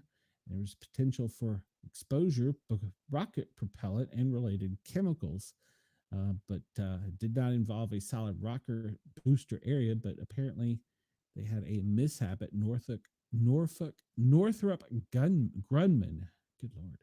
So, and of course, we will never know. We will never know what really happened. That's the American way. We will never know. All right. Let's see. Canada, 2 injured in a fire at Winnipeg Industrial Facility. That was that was the other day. And outdoor fires. We talk about a lot about the outdoor fires, but we pretty much just say Africa, Asia, Europe, Mexico. You're experiencing some things. Earthquakes. We'll get into that here in just a minute. For Wendell, volcanic eruption, Kilauea erupted. We'll talk about that. I got a new website I found for that Wendell like. Flooding. We talked about that. Breakdown of energy. Power outage. We talked about that for Puerto Rico. Let's see. Nothing new there. Nothing new there. United States family of 5, including 3 children, found dead in Ohio home from carbon monoxide poisoning. I'll pull that up real quick because I would like to emphasize that everyone should have a CO detector, carbon monoxide detector, in your home, and it should be checked regularly. 5 people, including 3 children, were found dead inside a home in Ohio. What authorities have determined was a case of carbon monoxide poisoning, according to officials. The bodies were discovered shortly after 10:44 a.m. on Tuesday when a family member called 911 to report 5 unresponsive individuals. Now, when we get a call as a responder to that many people, usually if it's more than 2, little spidey sense should be going up, indicating that there's something going on. You need to have a full hazmat response, that there's something going on if you have that many people sick and injured in one spot. So they went out there and have determined that they found 3 children dead inside a home. This could have been probably, I won't say it couldn't happen or wouldn't happen, but probably could have been mitigated if they had had a carbon monoxide detector. So our thoughts and prayers go out to them. They were saying that the family had been using a generator inside a home following a storm-related power outage the previous day. So it's truly heartbreaking, according to local officials. I want you to join them in prayer for the lives lost. Do not operate a generator indoors. And please, please, please have working carbon monoxide and smoke detectors in your home for you and your family's safety. Let's see here. Traffic incident: a helicopter crashed in Melbourne. And there's also, well, we talked about the flame out. They didn't really list that. The Bugs Bunny hitting the United Jets. Uh, United States: accident in a fishing tournament in Alabama kills three. Wendell had actually sent me this story, but I'll pull it up here. Two boats collided during a fishing tournament Wednesday in Alabama, killing three people. Officials said Major League Fishing said in the statements that a boating accident occurred during the second day of the Tackle Warehouse Invitational held on Lewis Smith Lake, a popular recreational destination about 70 miles north of Birmingham. The Alabama law enforcement agency, which is investigating the crash, said a bass fishing boat struck a center console type vessel early Wednesday morning. Three people aboard the vessel were killed. Neither the state agency nor Major League Fishing released information about what led to the crash. Major League Fishing said in a statement that competitor Flint Davis was involved. State agency also said Joey M. Broom, 58, of Altoona, was fatally injured in the collision. John K. Clark, 44, of Coleman, and Jeffrey C. Little, 62, of Brandon, Mississippi, were thrown overboard and therefore drowned. They just said this is a heartbreaking moment for our entire organization. That's from a Major League Fishing executive statement.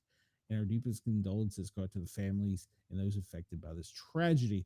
And I believe they canceled, yes, they did. They canceled the third day of events in Major League Fishing. So, see, just being fishing can get you killed in the United States. All right, so let's see. Over in the Congo, a boat catches fire and capsizes, leaving 50 people dead. We talked about the cyclone spitting in the Indian Ocean. We talked about the other one. Let's see. Droughts we covered already. Sandstorm in Iraq. Yeah, sandstorm's bad. And we talked about hail yesterday, but apparently in Kansas, in Lynn County, in Miami County, there was some extensive hail damage. Lightning, we talked about. Let's see. Thick fog. I still don't understand thick fog. I need to research that more. Let's see. I think that's pretty much all of the event list. We'll pull this map up. This is a big, beautiful, colorful map that pretty much shows us the exact same things that we talked about. You can zoom out and get things in the other parts of the world, like flooding in Iceland, up in Antarctica. What is that up there? Why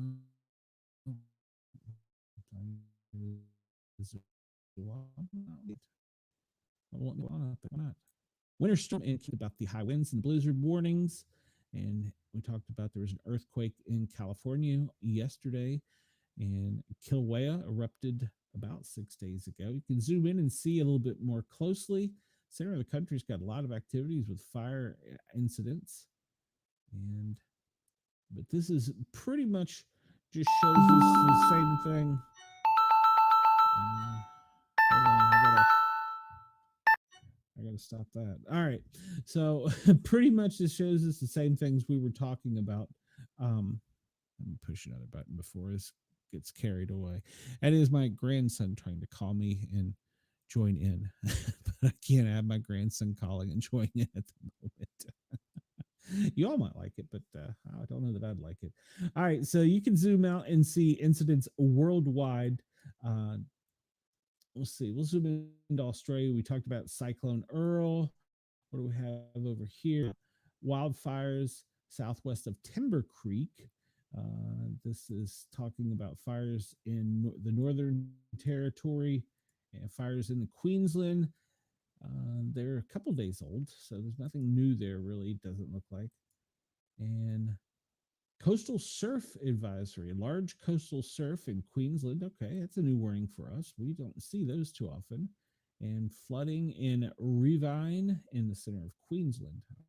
All right, so there's that. And what's on here? Let's scoot. I want to show you some new toys we found. All right, this is from the Global Disaster Alert and Coordination System, and this shows in real time where the most recent events were. And we talked about pretty much the earthquakes, tropical cyclones with Earl. We talked about flooding in Africa, volcanic activity. Wendell will discuss that here in just a minute. Um, so we've pretty much covered all that, but you can go check it out. Sometimes you will see something that pops up on one that doesn't pop up on another, kind of like the Puerto Rico incident. I don't understand why Puerto Rico is not being reported more intensely. All right, let me refresh this. This is one of Wendell's favorite. It shows us where the earthquakes are in the world. Anything greater than 2.5 in real time. And the most recent one is in Kimby, Papa. And I'm going to say it's in New Guinea. It's the most recent one of a 4.7. And let's see, the next largest one was the Galapagos Island of a 5.2, a 4.9 down in Timor-Leste. It's in Asia. And Tonga had a 4.9. Indonesia had a 5.6. All right, so we'll go back here to the beginning, and you can see that the most recent one, well, that one right there, is in Astrica. Wow. Africa? No, it's Alaska, not Astrica. Oh, goodness gracious. And it was, what was it? It was a 2.8, Pedro Bay, Alaska. Oh, goodness gracious. I can't. I just can't. Is it Monday? What day is today? All right, Wendell, I found this one for you. I think you'll like this one. This is an interactive map of volcanic activity and earthquakes worldwide. And you can zoom it in and you can look at all the volcanoes and earthquakes. I know you're going to ask about Wyoming. Let's see. Wait a minute, hold on here. I got backed up here. I thought maybe it was your dog. Nope. It was my grandson calling. He wants to talk online. He's got an iPad and he's learned how to do FaceTime. So yeah, well, yeah. All right, so Wendell, you'll love this map. It's an interactive map of volcanic and earthquake activity worldwide. You can click on it, you can zoom in, and it'll give you information on things that are going on in real time. And so the volcano activity is something we really don't talk about a lot here, but we see that persistent down in South America, almost pretty much all the way Colombia to Peru, and down in Argentina, Bolivia. Over Africa, Ethiopia, you have some activity, volcanic activity. Up in Europe, you have some volcanic activity. And in Australia, you don't have a lot of volcanic activity, but you do have to the northwest a lot of, well, no, I take that back. You do have volcanic activity, but most of your activity is earthquake related. But you can pull this up and it will give you the most recent data and real time. No, don't, wrong button. Central America does look like it's all volcanoes. Chris, from flying over that, we flew through, well, I guess we didn't fly through, we flew around and over in South America, volcanic activity. And that ash to a plane is deadly, but it was really cool seeing from the sky. So I did get to see that. When I was a flight medic, I got to see several incredible things. We got to see the actual last space shuttle launched. We got to see it off the coast of Florida in a holding pattern. And so we could see it from around 40,000 feet, and it passed overhead the last space shuttle. Hello, Brenda. Good morning. Hood morning. Well, I don't know if you're in the hood, but good morning, Brenda. Welcome. So this is the interactive map of volcanic and earthquake activity worldwide. I thought I turned him off. I'm gonna have to answer him eventually. So all right. So let's see. All right. So Wendell, I know you were gonna ask Yellowstone Observatory. Yes, Wendell. No, not that button. This button. Wendell, the Yellowstone Volcanic Observatory monthly update. This was dated April 1st. And they're summarizing that the Yellowstone activity remains at background levels with 70 located earthquakes in March, with the largest being 2.2, indicate a small amount of subsidence in early October. Although a major eruption of Steamboat Geyser did not occur in March, frequent minor activity started in early March and lasted throughout the month. The pattern of activity suggests a major eruption will occur within the coming week. Talked about seismic activity according to Utah seismic stations, and the greatest one was a micro earthquake at 2.2, 6 miles north of West Yellowstone, Montana on March 20th. And they've had two swarms of earthquake, and a swarm of 22 earthquakes is located 6 miles west of Yellowstone, Montana during March 3rd and 4th, with the highest with the largest earthquake in the sequence was a magnitude of 0.55.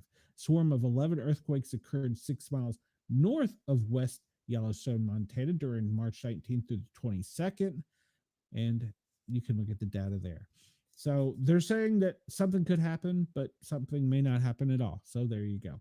But there is your Yellowstone activity report. That is fresh today from the United States government site, the USGS. You can go check out their volcanic activity updates.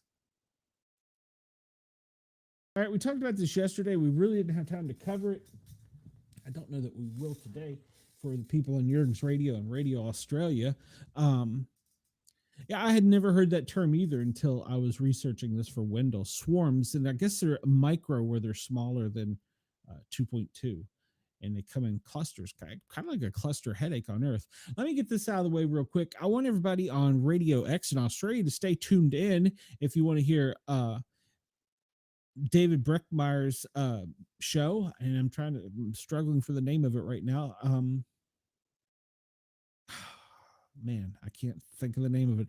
Anyhow, it's a political show you might enjoy. If for some reason you wanted to stay with us, we're going to continue on for a few more minutes, probably not more than 10 or 15. Come over and find us on YouTube. And actually, I really do need you to come over and find us on YouTube because I need some subscriptions. I need some views. I need to hit that thumbs up button and get this spread out and around the internet so people know that we actually do something over here. Basically, me just pontificating and talking for 2 hours. But some people enjoy it. So you can come over and subscribe. I really need your help to get monetized. So come on over here. And otherwise, if you want to stay tuned for David Breckmeyer on Jurgens Radio and Rainbow Radio, Radio X Australia, we'll be breaking off at 3:00 local time to let that happen so that you can tune into that. I want to wish you all a good morning.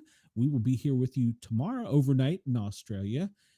So at 3:00 when we drop you guys, I hope you have a good day, and I will see you tomorrow. Continue on. We're going to look at the map page.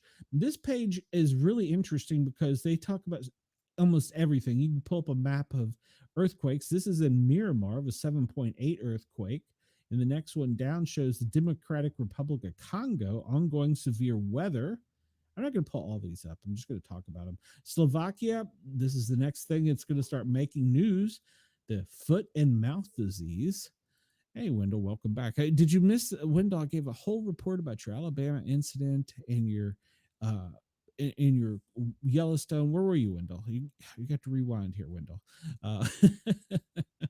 Wendell, there were swarms of earthquakes in Wyoming, so be prepared. Just swarms of. They're going to move across the country and get you, Wendell. Oh. All right. Bolivia, the rainy season is a problem right now.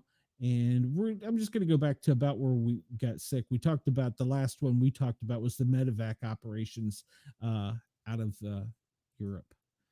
All right. I pulled this up yesterday because we were running out of time. This is, I'm using air quotes here. Yes, Wendell, you missed it. I did a whole segment just for you, Wendell, and you missed it.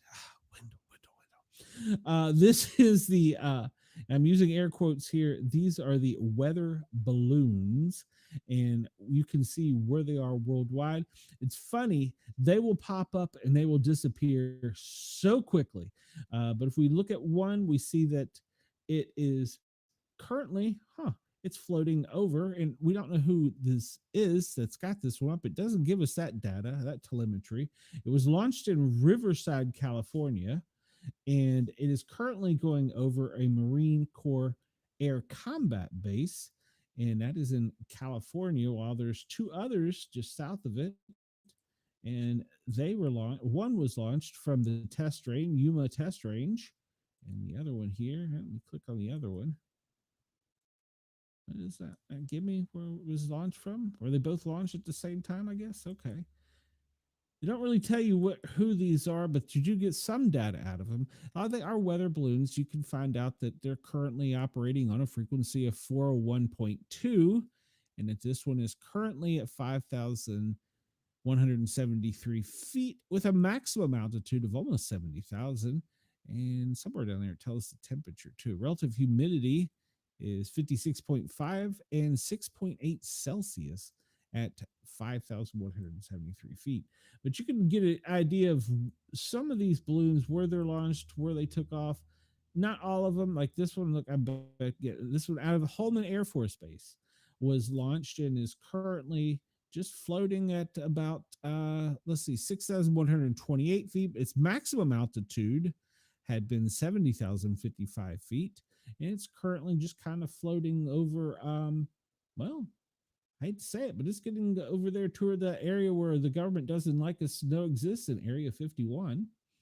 So it's kind of floating there. All right, everybody, I'm going to push the button here for Radio X Australia and Yerg's Radio. Thank you for tuning in. Check me out tomorrow. Come over to YouTube and find me, the Para are Normal Guys. Guys is spelled with a Z. You can find the Sportcat Daily Gazette. Y'all have a good morning, good day, good afternoon. I will see you tomorrow. I'm turning that back over to yergsradio.com. Everybody have a great day on Rainbow Radio, Yerg's Radio, and Radio X. I'll see you tomorrow. All right, we'll continue on real quickly here. I don't want to keep you guys too long, and just show you, some of these balloons that are out right now. You can and you can get all this information at sonderhub.org. And they will pop up and disappear so quick. Like this one was launched out of Grand Rapids. It's currently at almost 5,000 feet, just kind of floating along over it's just northwest of Ann Arbor. And they could be getting weather data. You could be getting they could be monitoring cell phones. They don't really tell you what they are. Oh, it's shocking. There's a lot of them around DC. This one was launched was launched on the other side of Dulles Airport. It is currently at 46,148 feet, where it is negative 55 degrees, and it's pretty much flown. Well, it's flown the outer beltway of 495, 95, 395, pretty much across Fairfax, Alexandria, Burke, Springfield, Prince William, down around Lorton, Davidson Airfield. Surprisingly, there's a large military base right there that deals with our cyber command that balloon just floated over. And it is currently out over the Chesapeake Bay. And we have others here. Where was this one launched? This one is followed the same course, but it was launched from the northeast side of Washington, D.C. Let's see. Does it give a location of what this? What in the heck is that logo? That's a very odd logo. Some kind of church, obviously. So it was launched from a church parking lot, and it is currently floating at, wow, it is at 87,000 feet. So it's really got some data. And it flew the other side of the perimeter of Washington, D.C., and is now crossed over the Chesapeake, going into, down by Andy. And it looks like they're anticipating it will land somewhere around here. Interesting. And this is also good because we know that the wind conditions, if you remember, we looked at it, they were all going that way. This one was launched from Baltimore. And this one, where was that one launched from? Baltimore. Yeah, see, some of them, it won't give you any data. It just tells you they're there. Yeah, it won't really give you much data. Looks like that one didn't make it up off the ground. Well, okay. And where did this one go? That one is currently at 26,860 feet, and it was launched off of, look at that. It was launched out of Wallop Flight Facility, and it went up and over it, and is now floating out over the Atlantic with a maximum altitude for it. Whoa, it was really up there, so it could gather all kinds of data. It was at 102,427. That's almost outer space. Wow. So it really was up there gathering some data. Whatever kind of data it was getting, it could be weather related, it could be, who knows. So Interestingly enough, we have some down here. And this one was launched off of Cape Canaveral. Yep, Cape Canaveral. And its maximum altitude for it was only 82,000 feet. It's kind of cruising along the coastline there, getting whatever weather data it wants.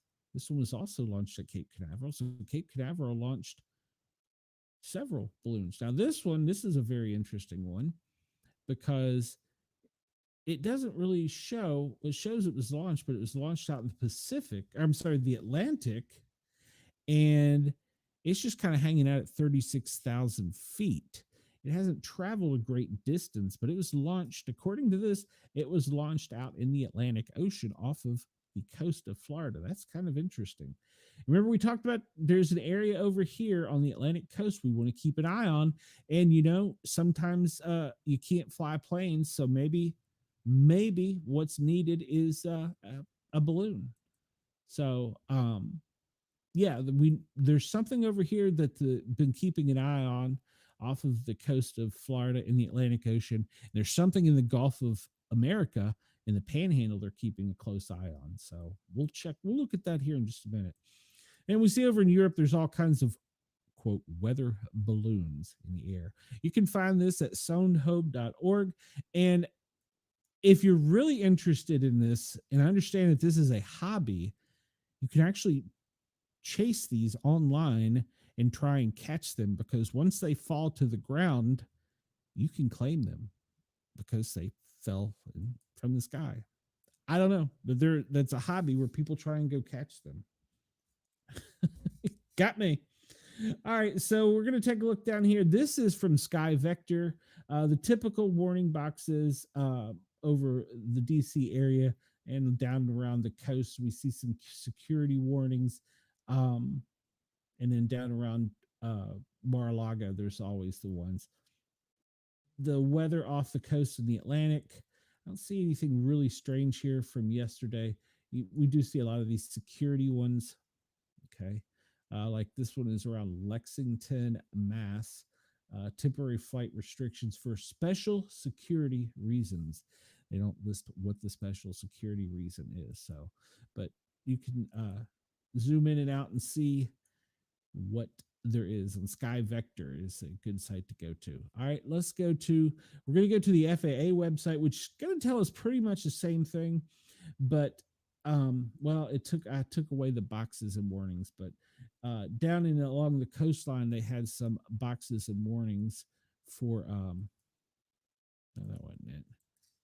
No, that wasn't it. Where was it? That wasn't it. Nope.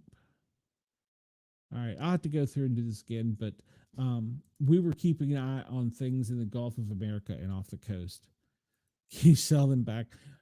I bet if you went on eBay, you probably could, Wendell. I haven't looked, but yeah, you can chase it. You can actually go chase them down and keep them. I don't know. That's a hobby. Apparently it's a pretty aggressive hobby. People trying to catch them to see what they are. So don't know. So yeah, this comes to us. This is from the FAA website, and I've got the box turned off, but they were watching this area on both sides of Florida and up the Atlantic. Let's pull it up. Currently in the United States, this is, if you look overhead, this is the number of aircraft over our head at the moment. Yes, it's really that many. We'll zoom out here and just bring in the military stuff, and we'll look and see. Let's see, that is a tanker. It's going to be probably following the coastline there.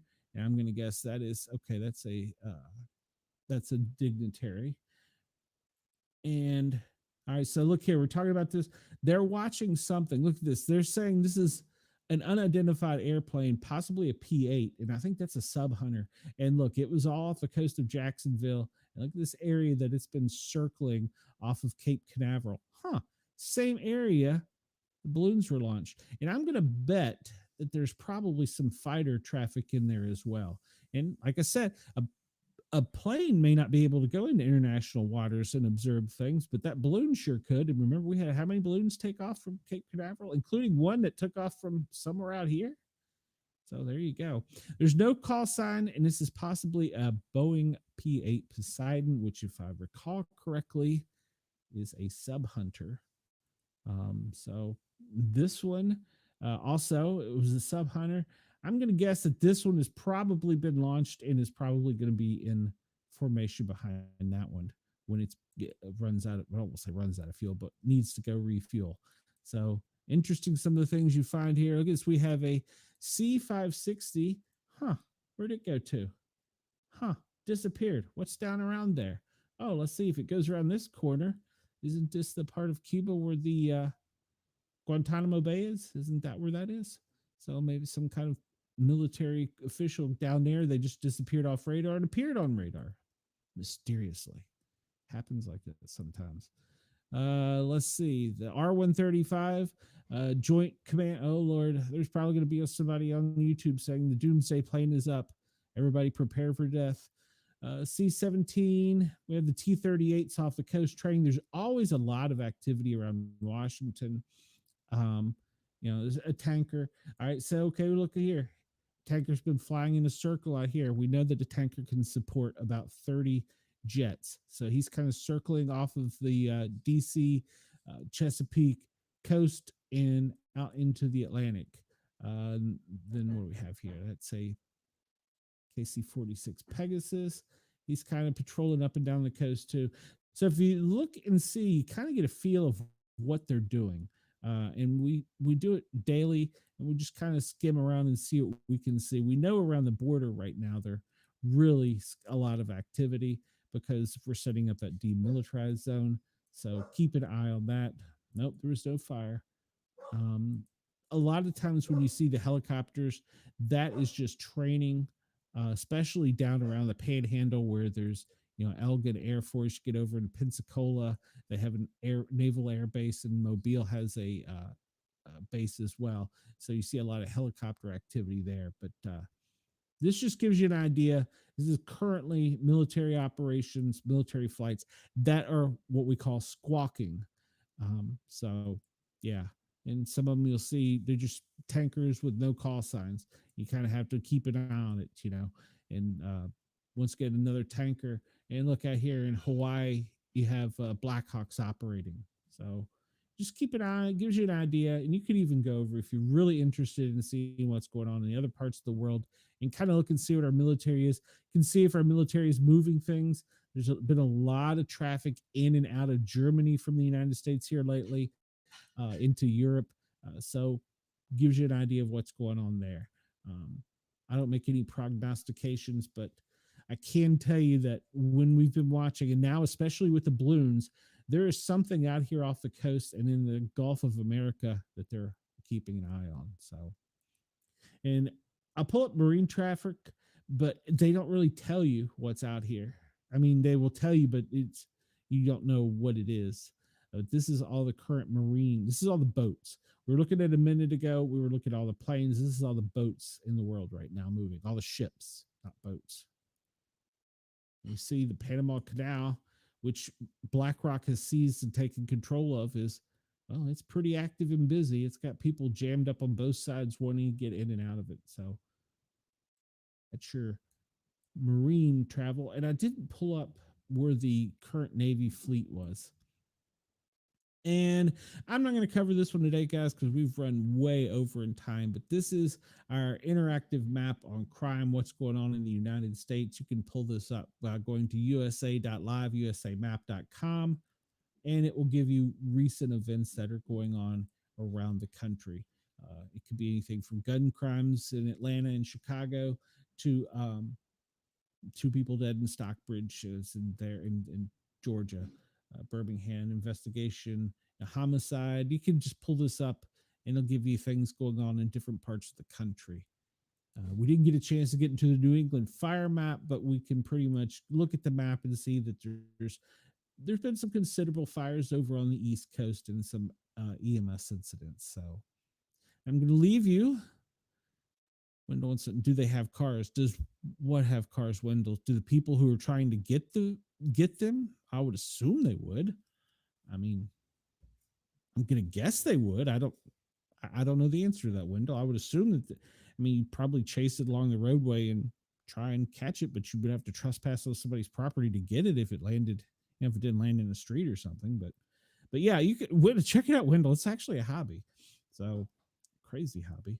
All right, so I'm going to leave everybody today. We're looking at Bitdefender, and we know that China yesterday admitted that they were attacking us. Well, apparently now Russia is attacking Russia, trying to get the Trump files. Wendell, they use that website, and they also, each one of those has a frequency, and it's listed when you pull up the balloon, and you can see what frequency it's transmitting on. You can go on Amazon and buy a little receiver that'll pick up them, simple enough. And then you just kind of listen for the signal, and you're looking at the GPS. But that, yeah, but be warned, there's going to be like 50 people trying to get each one. So it's apparently a pretty aggressive hobby. I don't get it, but hey, whatever. It's not for me. We know yesterday that China admitted they were trying to attack our infrastructure, and we still see that that's ongoing. And we read today that Russia is tracking Russia. Yeah, Window, you can track it in a car. So we see that yesterday it was more attacks. Today it looks like it's more infections. So, and USA is still getting pounded. And surprisingly enough, we got USA to USA attacks, a lot of South America on USA. So I'll leave you going out with that. That is the Bitdefender. You can go check it out for the most recent real time. No, wrong button. Real time cyber attacks. I have to go over here and do that. So, all right. Well, everybody, I hope you had a great day. Enjoyed the show. We ran over by 15 minutes. I apologize. I still didn't get to all the stories, but I'm trying to keep it moving. So, hope you guys have a great day. I will be back tomorrow, 1300 local Eastern time till 3:00. And I will bring you updates on things I see. If you want, I would encourage you not only to come over here and subscribe, I would encourage you. Do they track cars? Do the balloons track cars? Is that what you're asking, Wendell? I'm assuming, Wendell, that they probably have a receiver in those balloons at high altitudes with the antennas pointing down, collecting everything from AM radio, cell phone, pager, dogs barking, any data. I'm going to assume, because the government does that. It's an operation they use where they go in and they just get data. They get whatever they can get. It's like they take a snapshot of an area. So I would assume that they could track anything from a cell phone. I mean, well, heck, look at Google. Google tracks you. So, but they're looking for something a little bit different, I would say. But there are some true actual weather balloons, and some amateur radio operators put balloons up as well. So, but at any rate, well, it sounds like you're suggesting that while Google does track user data, they might be interested in a different, perhaps less obvious type of information. I mentioned Google and she's talking to me. A wide array of data to provide and stop improve Google services, personalize user experiences, and I must stop. Here we go. Good Lord. Is it Friday yet? Yesterday was the first rough day back, guys. Yeah, Wendell. They track everything from the balloons. They can track everything from the aircraft. They can track everything from your phone, as you just saw. My phone has been on absolutely silent, not supposed to make a noise unless a family member calls, which of course my grandson did, but he video called. But yeah, they could track everything. So yeah, there you go. Everybody, I want you to come over and subscribe. Hit that thumbs up button. It helps get it spread around. This will be uploaded to Spotify here in just a little bit. And then tomorrow I'll be back from 1300 to 1500. So tune in here, Eastern time, 1 to 3. And I guess that's about it. Oh, also, there is a Facebook group. Go over and find that Facebook, Sportcat's Daily Gazette. I want to try and start getting the fan interaction while we're not on here talking. If you see a story like Wendell saw some stuff he wanted me to show that he had that he thought we'd all be interested in, he sent it to me. I want to get that going there where we can share things going back and forth. So Wendell says they better not track him. Wendell, they are tracking you to see if you go see Cheyenne. That's exactly what they're doing. So all right, everybody. Hey, I can't. Oh man, I wish I can do that. Everybody have a great day. I will see you tomorrow. If you have any questions, you can drop me a message at sportcat@protonmail.com, or you can go to speakpipe.com/sportcat and send me a voicemail. I will actually play it on the radio or on the air. And you can find me at most social medias at Sportcat or at Sportcat Medic on pretty much everything. If you want to send me a Mountain Dew, I'm going to finish my second one of the day and try and finish getting woke up. So I will see you guys tomorrow. Have a great day, everybody. I will talk to you soon.